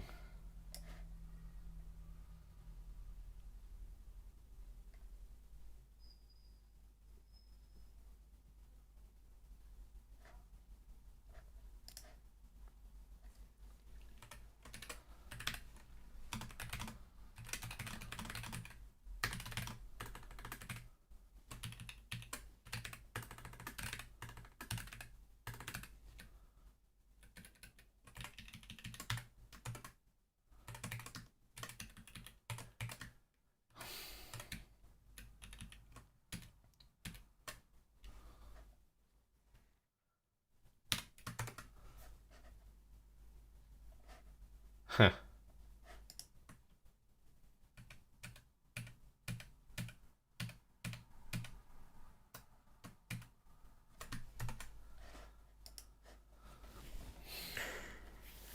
Okay.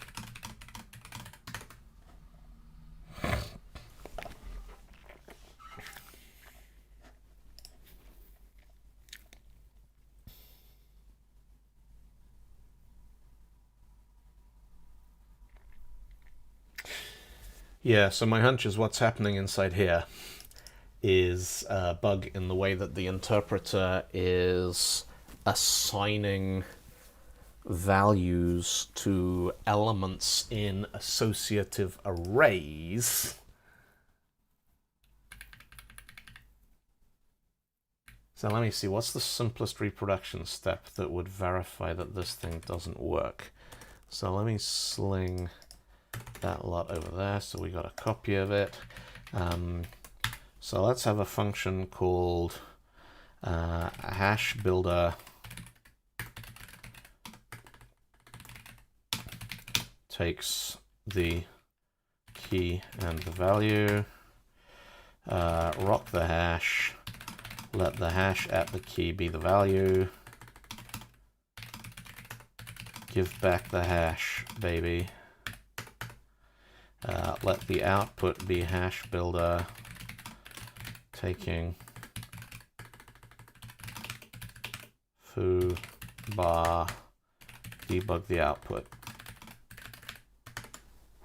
All right, that works.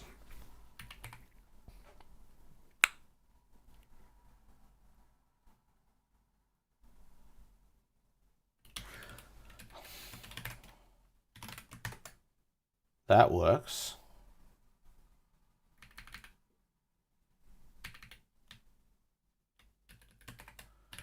Takes the list. Let the list be 1, 2, 3, 3, 2, 1, 2, 3. Let the output be the hash builder taking the list. So rock the hash for each number in the list. Let the hash, that should be for every number in the list.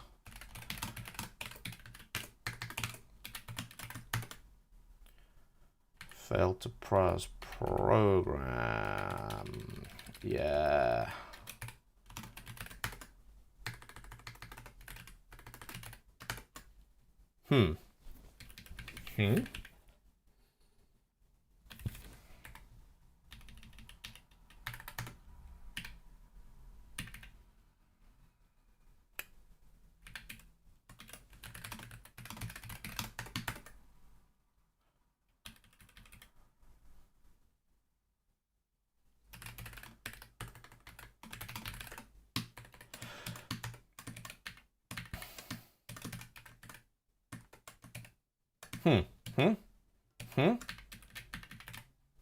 No, that doesn't work. Rock the list with, not let the list be. Rock the list with 1, 2, 3. Okay, there we go. All right, so that's in. Shout the number. Yeah, that's fine. Let the hash at the number be, yeah, boom. All right. So, yeah, all right.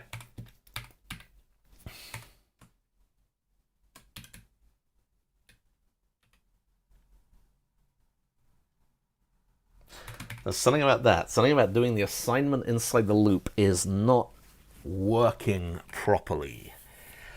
Let the hash at...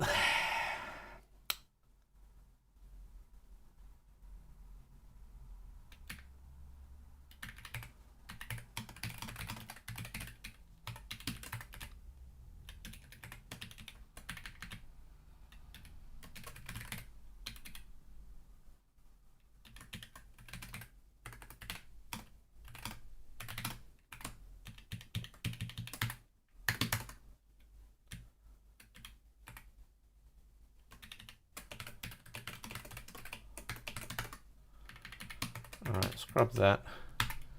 Scrub that. Why does it need the function around it? Because I'm... I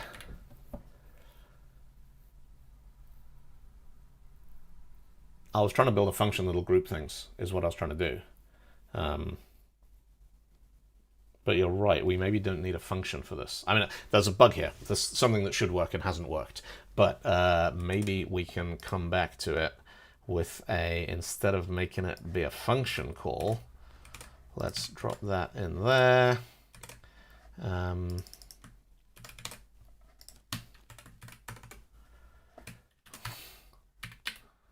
Rock the data with, so that's my sample, let the counts, so we'll get rid of those.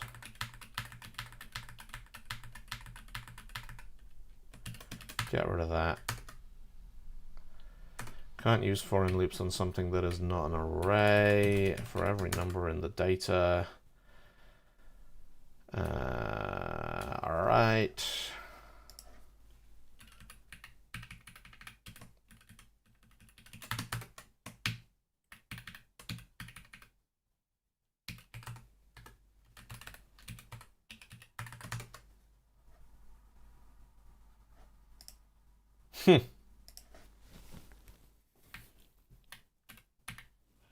Yeah, it's a problem with scoping.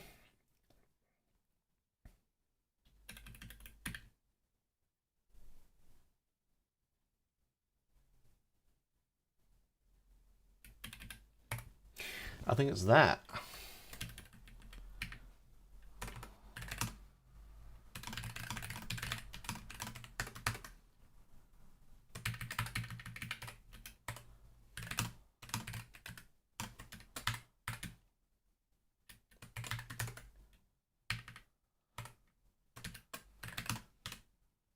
Yeah.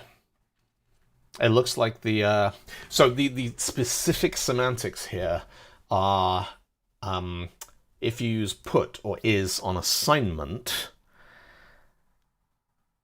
that will look for a variable in global scope, but let will always specifically assign one. Now, scope in Rockstar is functional. It's like JavaScript used to be in the days of var. So you shouldn't be able to initialize a scope outside. There shouldn't be anywhere, like a for loop shouldn't have scope. It shouldn't happen. But I'm wondering whether there is something about the way a for loop inside a function is mapping environment variables when it does the function return. So I can go digging into that later. So let's put 1 into the counts at the number, except that'll be put the value into the counts at the number. There we go.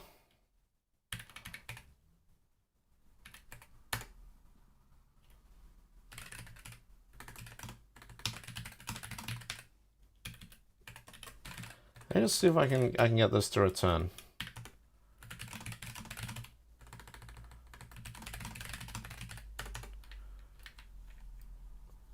The correct way to pronounce array is array. The reason for the heavy metal umlauts is to avoid namespace collisions with things which are already baked into .NET. But I've asked some German and some Danish people and how to pronounce it, and they've basically said, please don't. So what I've settled for when I'm doing presentations is I say array, but I throw the horns. So those two there, that's your little umlaut. So it's an array or an array. An array is .NET, and an array, that's a Rockstar array. So there we go.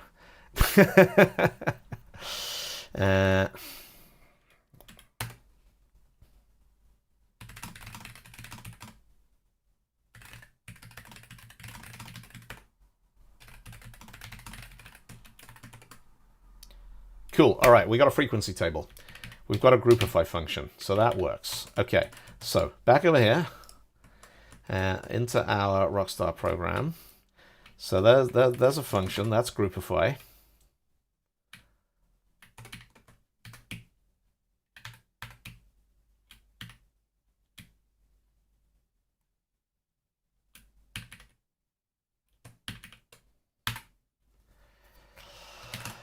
Let the counts be a groupify taking sort 2. I'm just gonna comment out that chunk there. Let the counts be groupify taking sort 2. And then what do we need to do? We need to go through sort 1. So let or limit be sort that one plus that. Actually, limit will be the same. We need the sorts. We need the sorts. All right, we got to have the sorts. We can't get away without them. Let the counts be groupify taking sort 2. And then again, let index be 0. While index is less than limit. So we'll put total in there again. And we'll do let value be sort 0 at index. Let val1 be the counts at val0. Let product be val0 multiplied by val1. Let total be total with product. Build index up, and while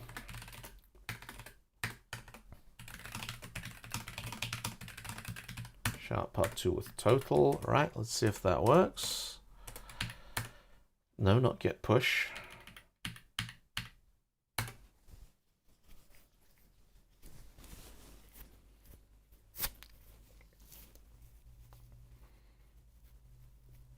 Hello, Finland. Can't use for in loops on something that is not an array.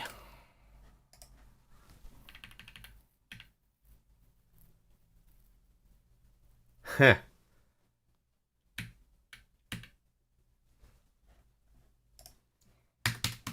Sort 1.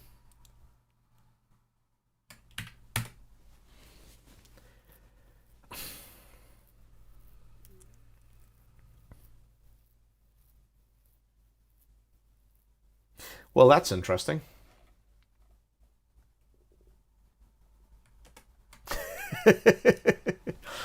What have I screwed up here? All right, let's try it with the example input. All right, so we've got not mysterious, mysterious, mysterious, mysterious, which suggests that shout val naught with val1 is not necessarily doing what we wanted there. All right, we got nulls.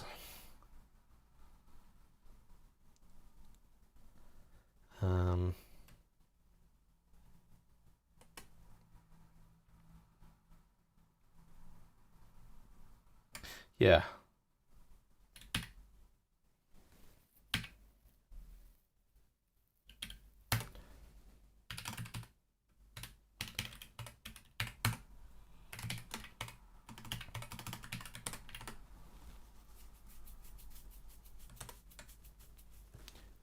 All right.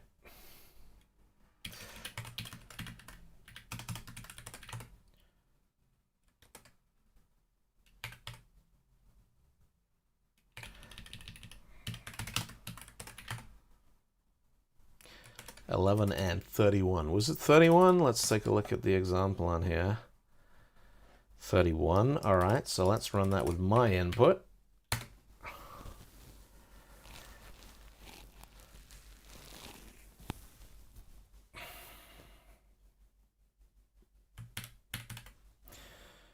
Two 6593248. 2659328. 2659328. All right, it works.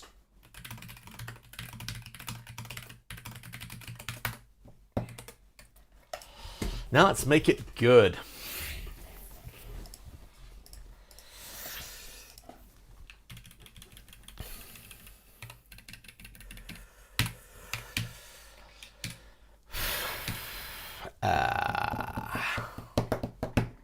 I'm thinking I'm getting kind of a bit of an alcoholic vibe about all this. So we got a couple of functions here.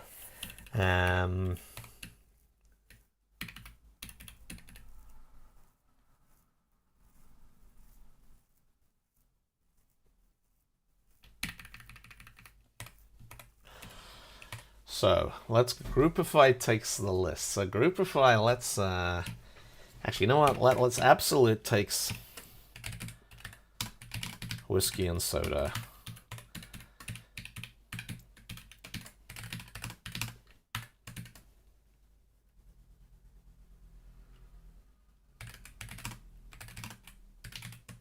If whiskey's higher than soda, Give back whiskey without soda.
Okay, right.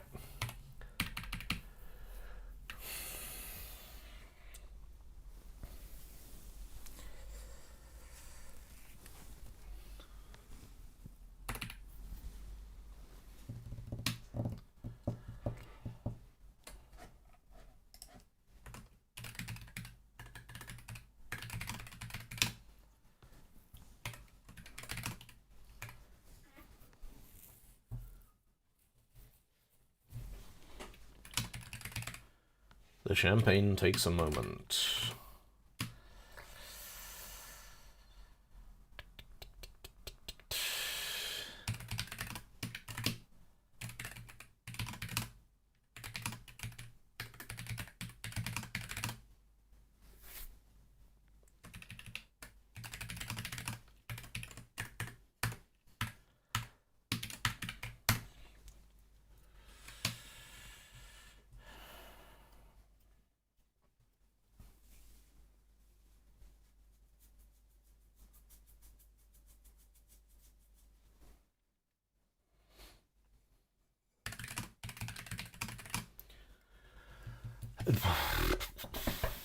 Crystal is nothing without the champagne.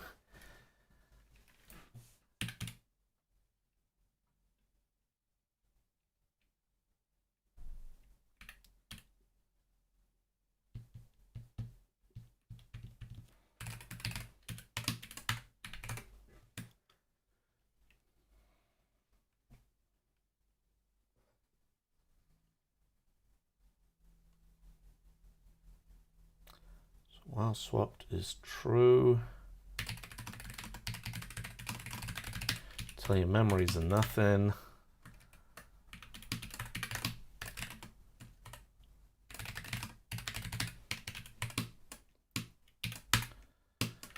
They're nothing. I need an index, and yeah, bubble salt with champagne kind of fits, right? Index equals 1, which means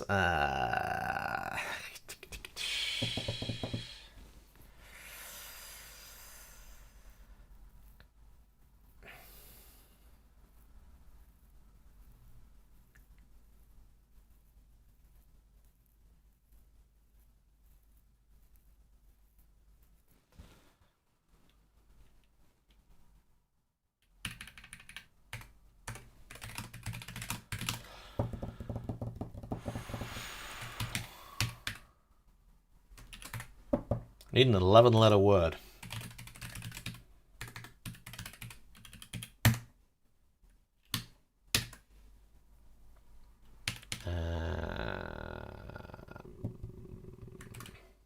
Actually,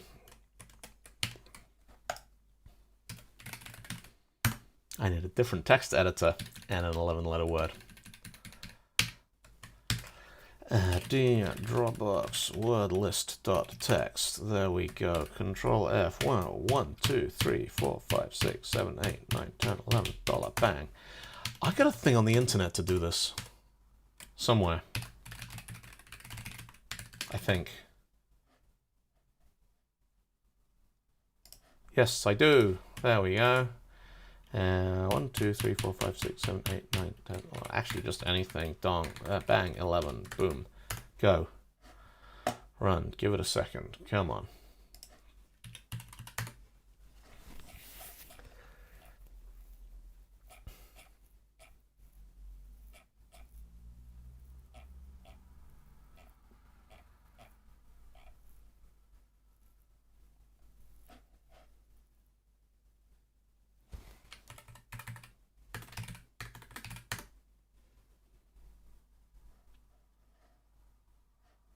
Sensational.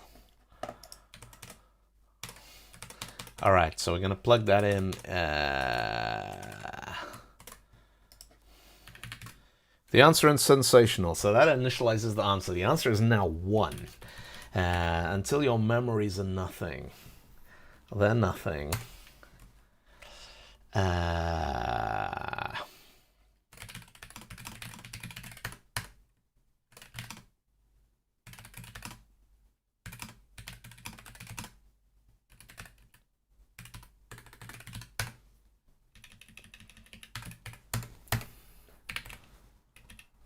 Well, whiskey's less than crystal. What else we got? We got whiskey, we got crystal, we got bourbon. Is whiskey without the answer?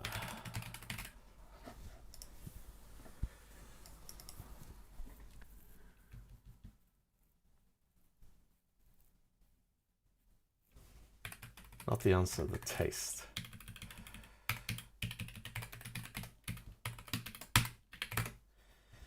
And then we got if a moment at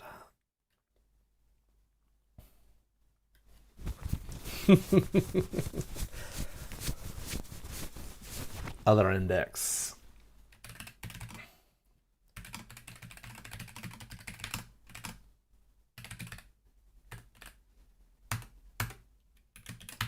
Yep.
Whiskey is the taste.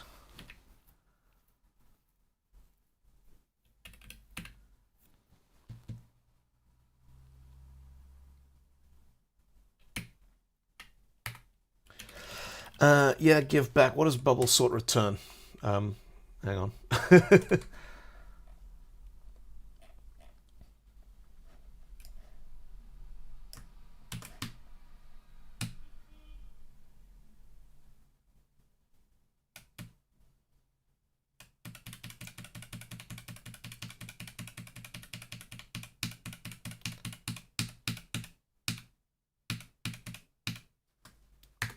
Right.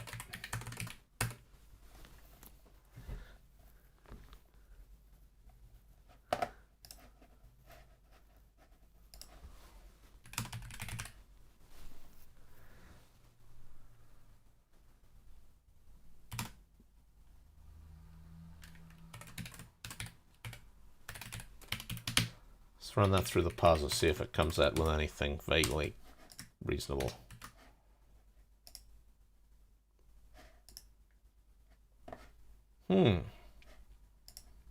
Expected statement, that's odd. Alright, maybe it's a mess up on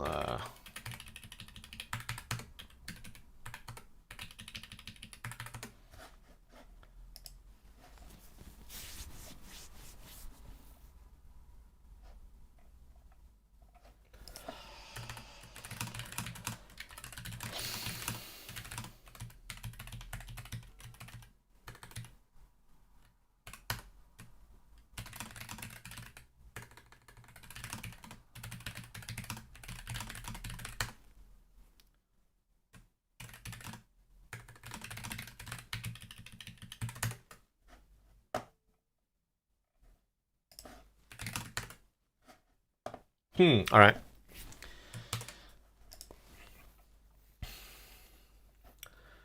So let's do this one step at a time. All right. So first of all, within the scope of that function there, list should be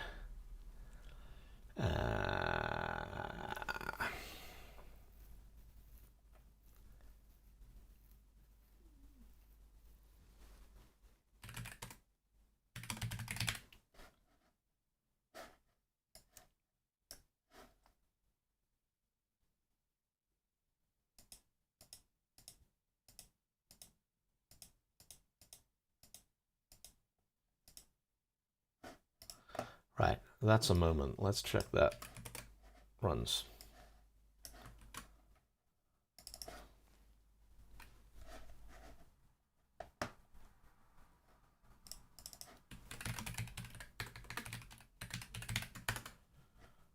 All right, 1, 2, 3, 4, 4, 4, 5, 6. Cool. Okay, so far so good. All right.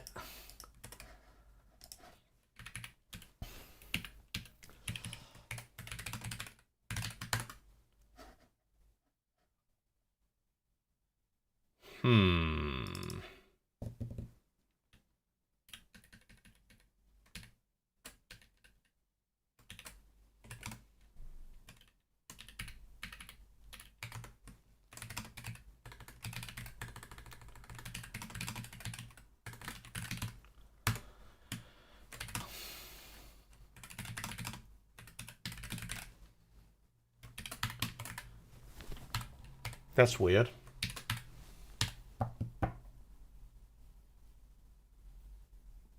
Nothing should be an alias for 0. But it's null. All right, so I need a 10-letter word. Let's bring up my list of things in there. 10 letters on there. And .al. What do we got?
So what's n?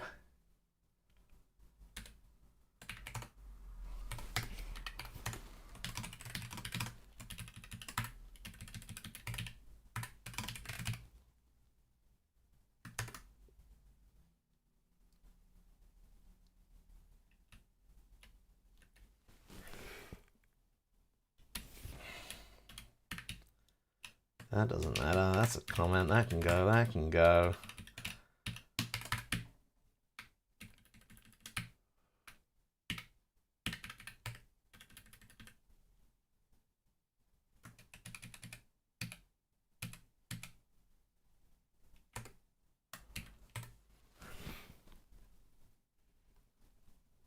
N is only referred to in two places.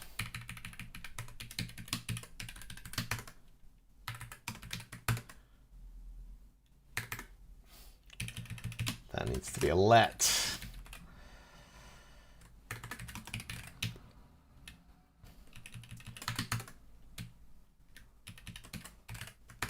Or a now. Yeah, that works.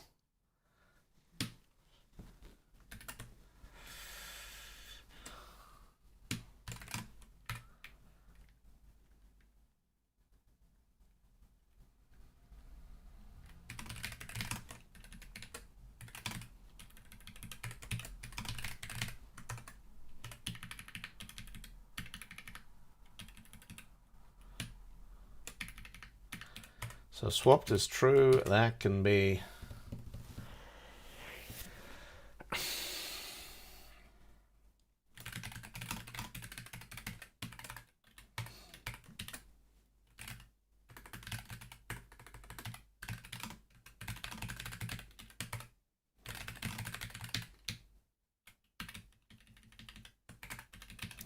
All right. Hang on, what do we just swap for diamonds? Swapped.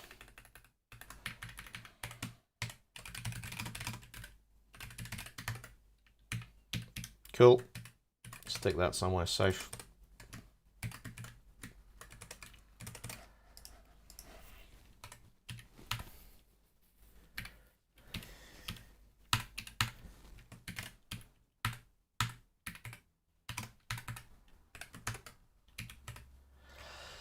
Index is the secret is the taste. While the secret is less than a lifetime.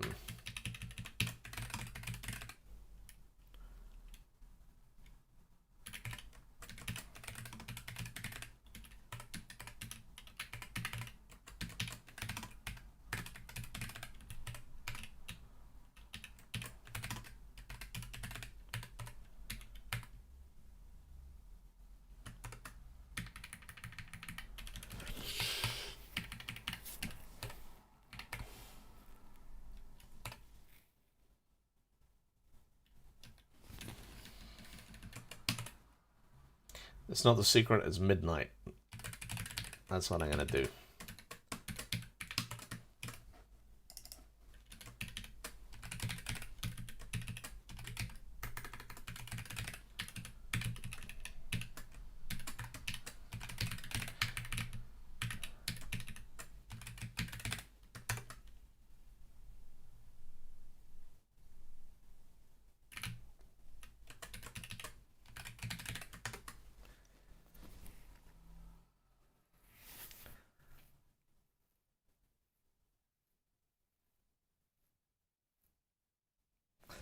It's not sorting anymore. That's not right.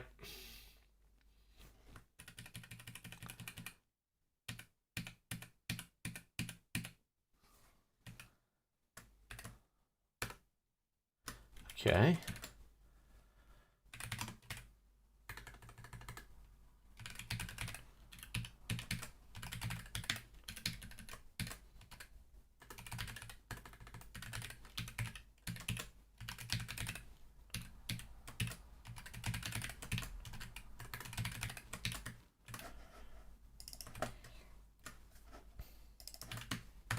Cool. All right.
All right.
See if it works.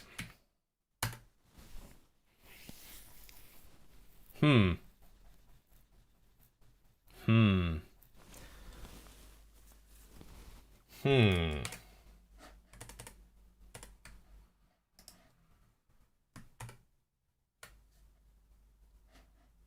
Ah, what a break.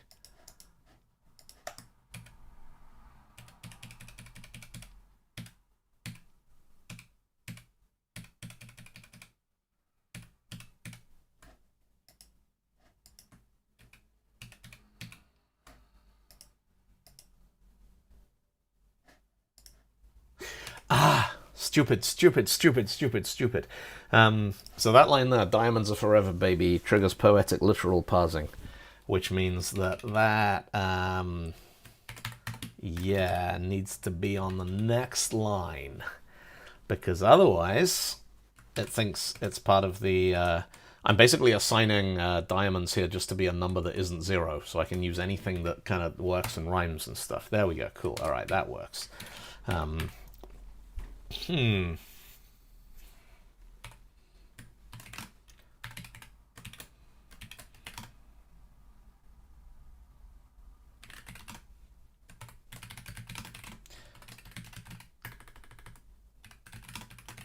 Let's do that. That might work, and is maybe a little bit... Yeah, okay, that's a slightly better syntax on it. All right, so...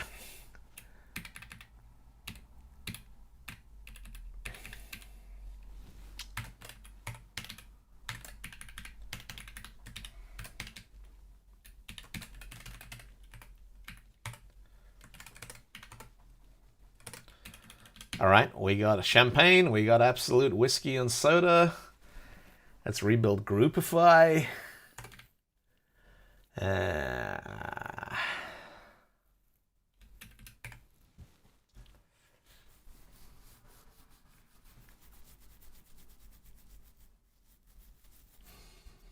So what do we got? We got the counts. Could be the... And we got to have Rock the Night in there, because that's kind of idiomatic.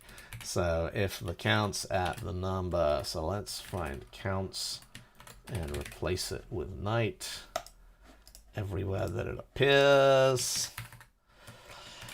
And Groupify...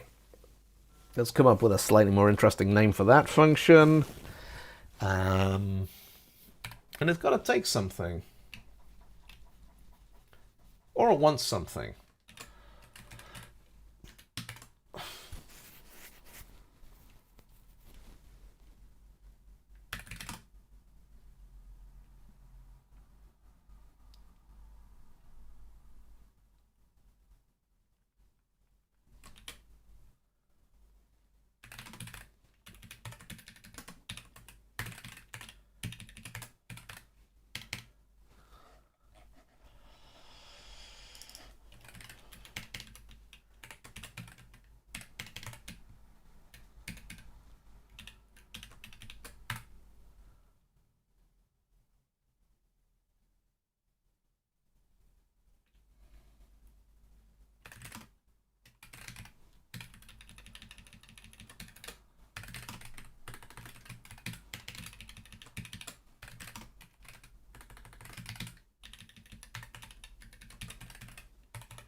Hmm.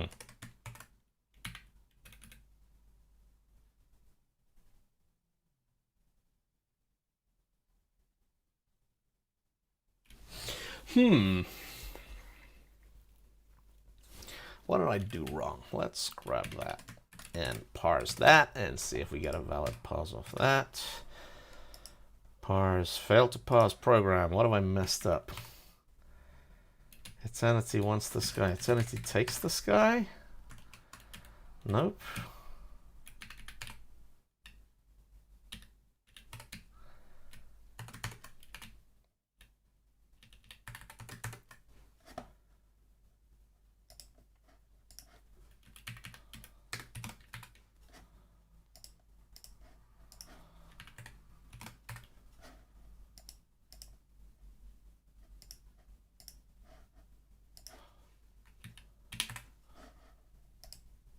There we go.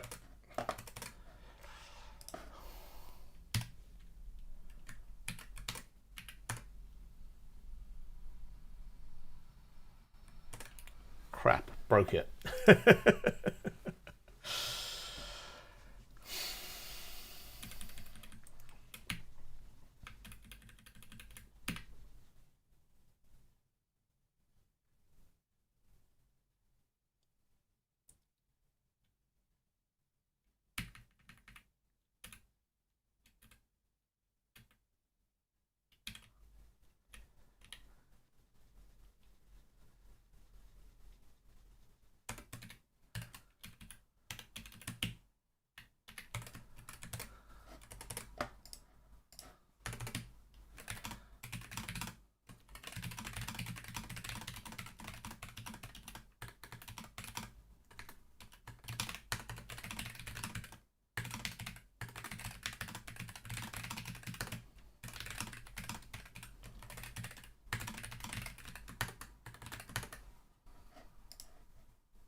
Hmm.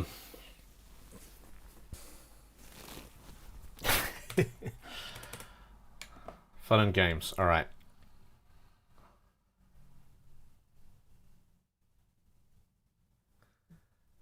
I'm going to do another 5 minutes. Then I'm going to wrap this thing up. The activity in the chat and the activity in my brain are both kind of going... And I'm suspecting that the rest of Advent Code is not going to yield quite so immediately as the ones that we did today. So I just want to figure out, what have I messed up here? Let me just back that function out.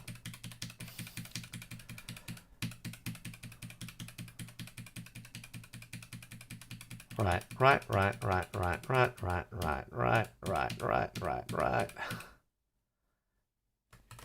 Groupify takes the list. Right. I'm going to work this through one step at a time, get this function working. Okay.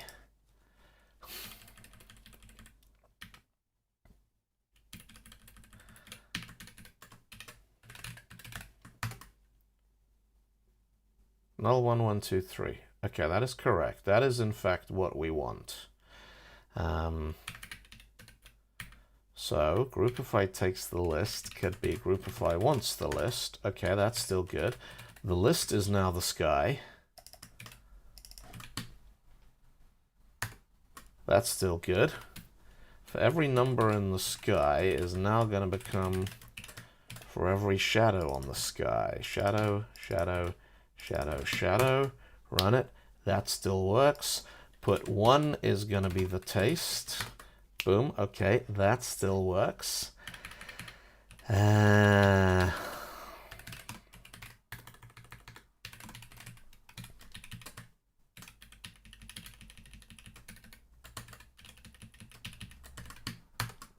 That still works.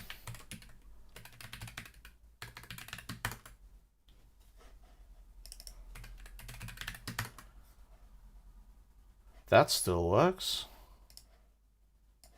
Okay.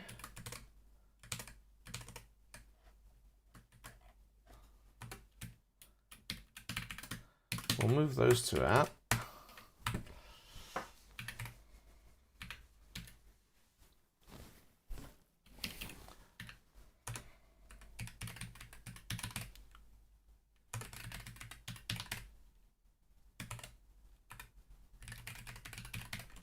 Yeah, no.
Yes, all right.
Rhyming dictionary time.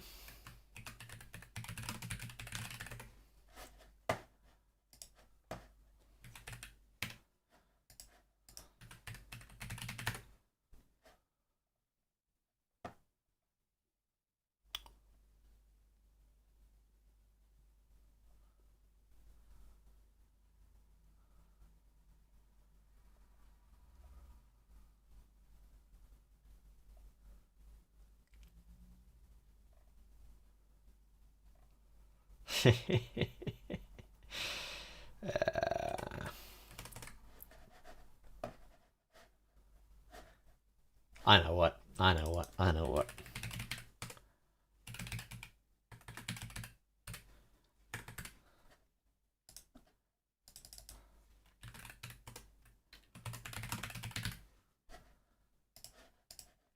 I consented to the cookies without reading what they do with my data.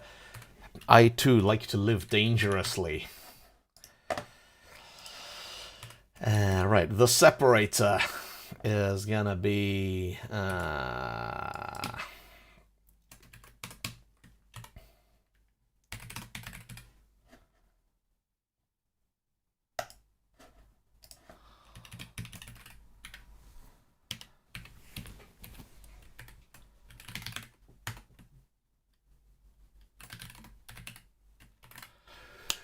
ASCII code for a space is 32.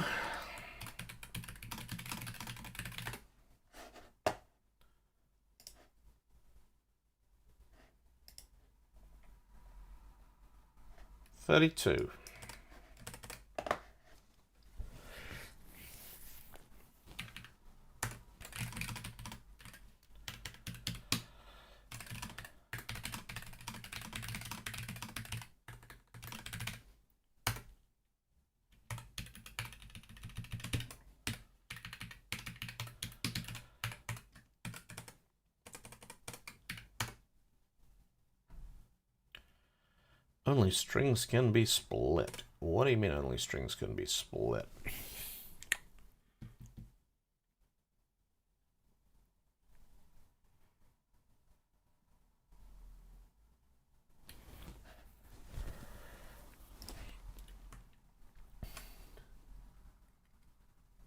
Ah, crap.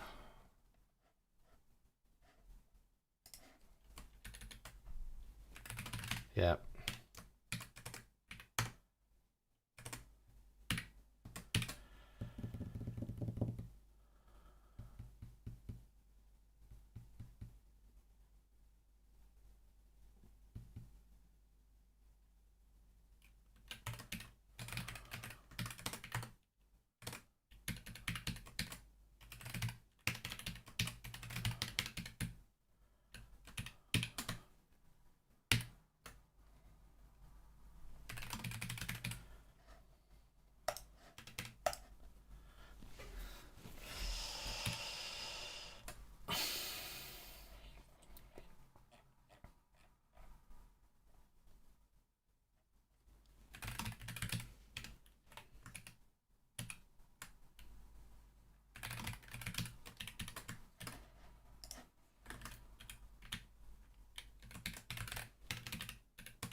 I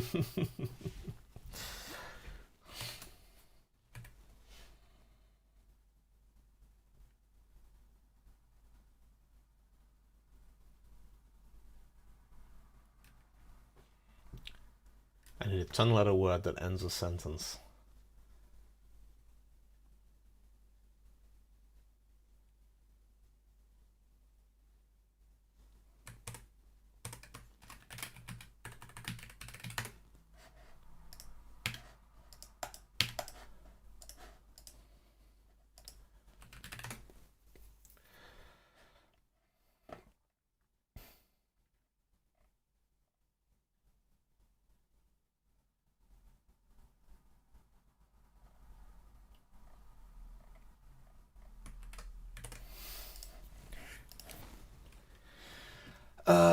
Or I can just crank a couple of things together.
All right. Yes, Thomas, they should. Not because the compiler insists on it, but just because it would be stylistically consistent to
just gotta get rid of that 10. Just get rid of the 10, and then we're done. And I'm gonna go do something else for the rest of the evening. Oh wow, it's 2038. Goodness, yes. We'll sit down at 5. Yeah, we'll do Advent Code.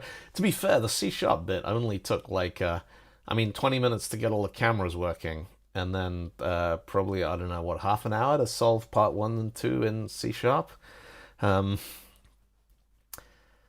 So I need a 10, and so that means I either need a 1-letter word and then a 10-letter word. So let's fire up my thing. What 10-letter words have I got? Let's search for .star ity. No, I'm doing Rockstar at the moment.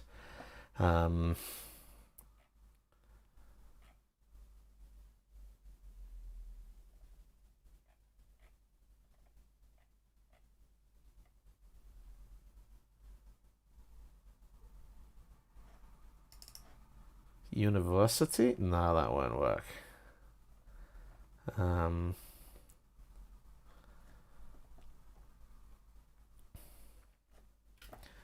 Non-reality, oceanicity, musicality.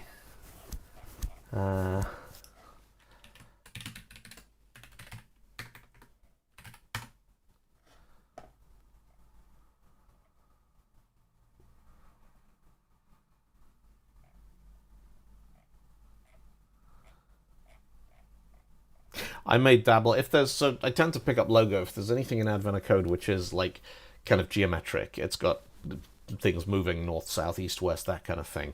That's normally a fun one to pick up logo and play around with it. But I haven't picked logo up for a couple of years now. What am I looking for? I'm looking for a 10-letter word that would be something that you could do. A something is one of these.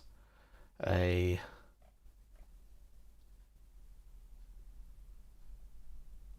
foundation?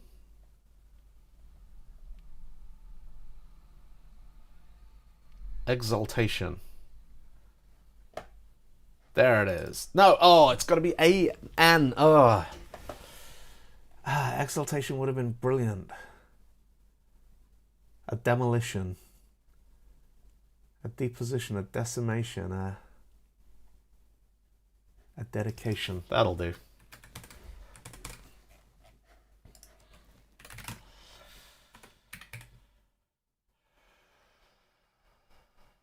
Taste is sensational, the music is occasional.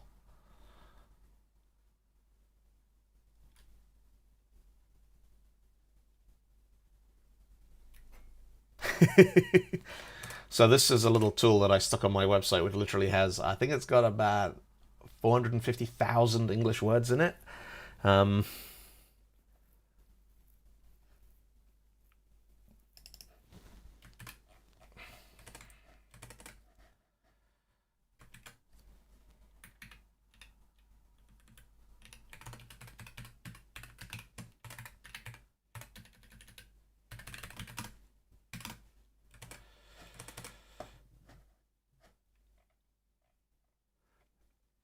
Is Celebration in here?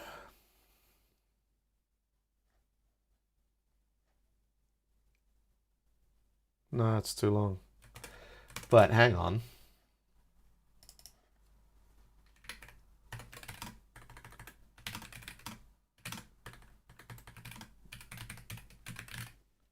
Yes.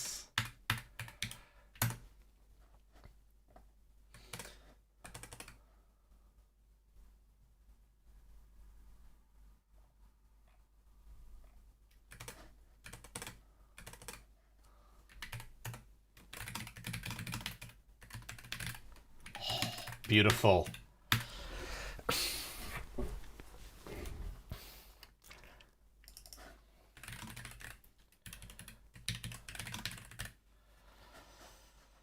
Except not the party. We don't like the party. That can be...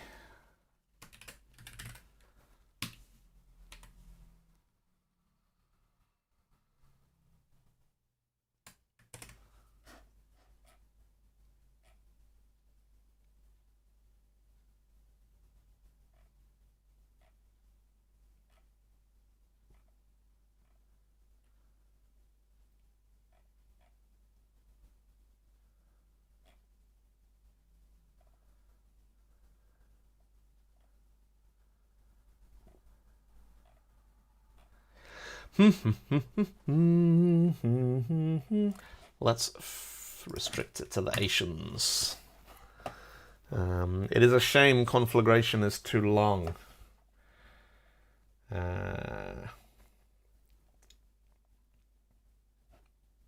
Castration. Copulation. That's rock and roll.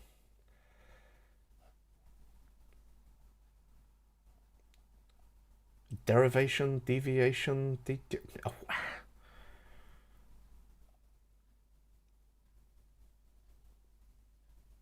Excitation. Escalation might do.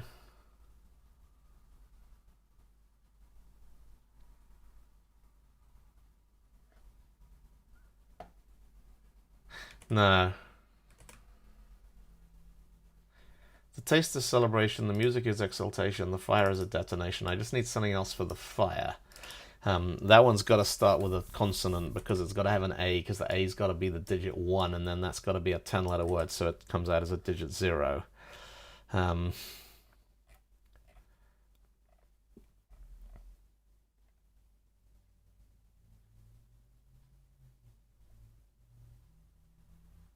Federation, figuration, flirtation.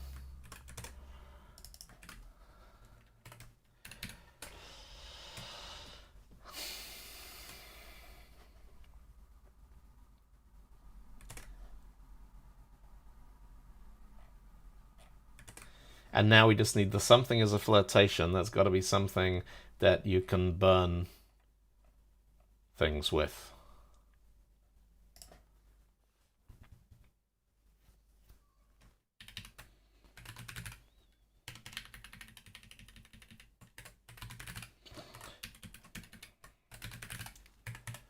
There.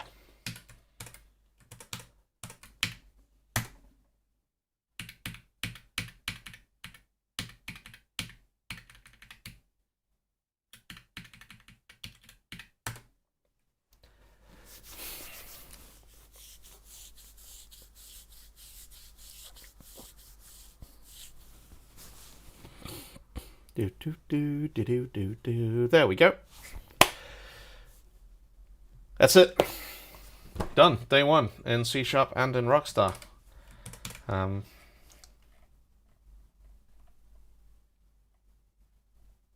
quite like that.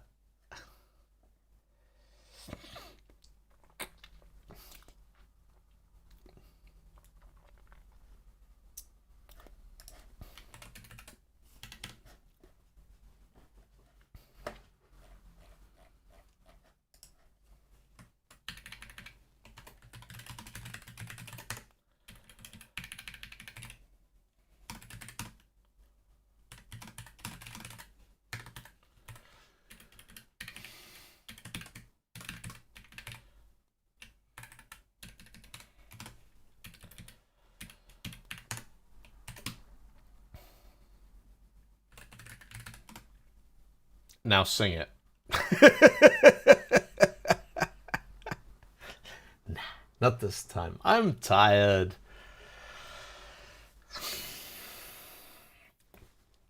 Turning it into actual music is a whole other thing. I've done it with a couple of Rockstar programs, and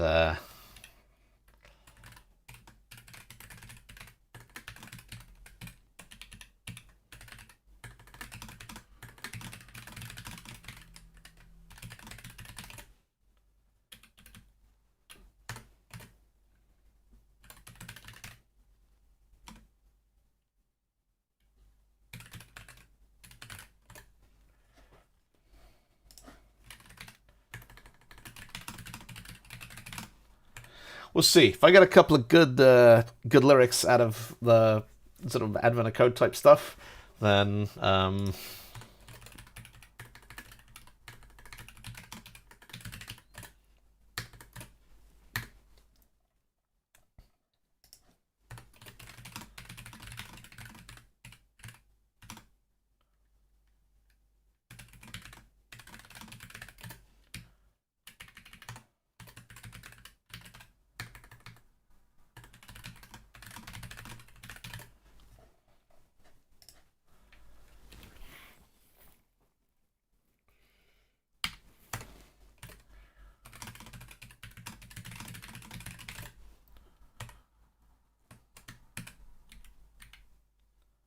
should I take? I'm gonna take the comments out.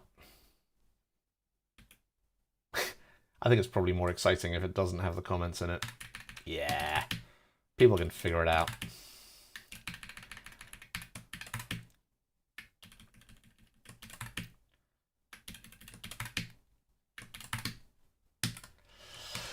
Boom.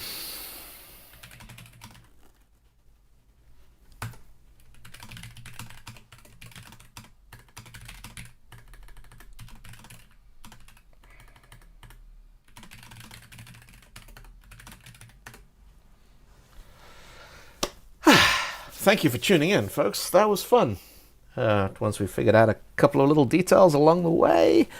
And yeah, I should be streaming. Like I said, I'm probably not going to be able to do every day. I got stuff coming up that, I mean, in theory, you can stream Advent of Code from a moving train, but I'm not sure it'll make for a terribly exciting show. But I should be able to do tomorrow, even if it's just knocking it off in C#. So the good thing about Rockstar is it doesn't need an obfuscator to protect your source code. Correct. Folks, thanks so much. That was fun hanging out with you all. Yeah, take it easy. Look after each other. I'll catch you all for the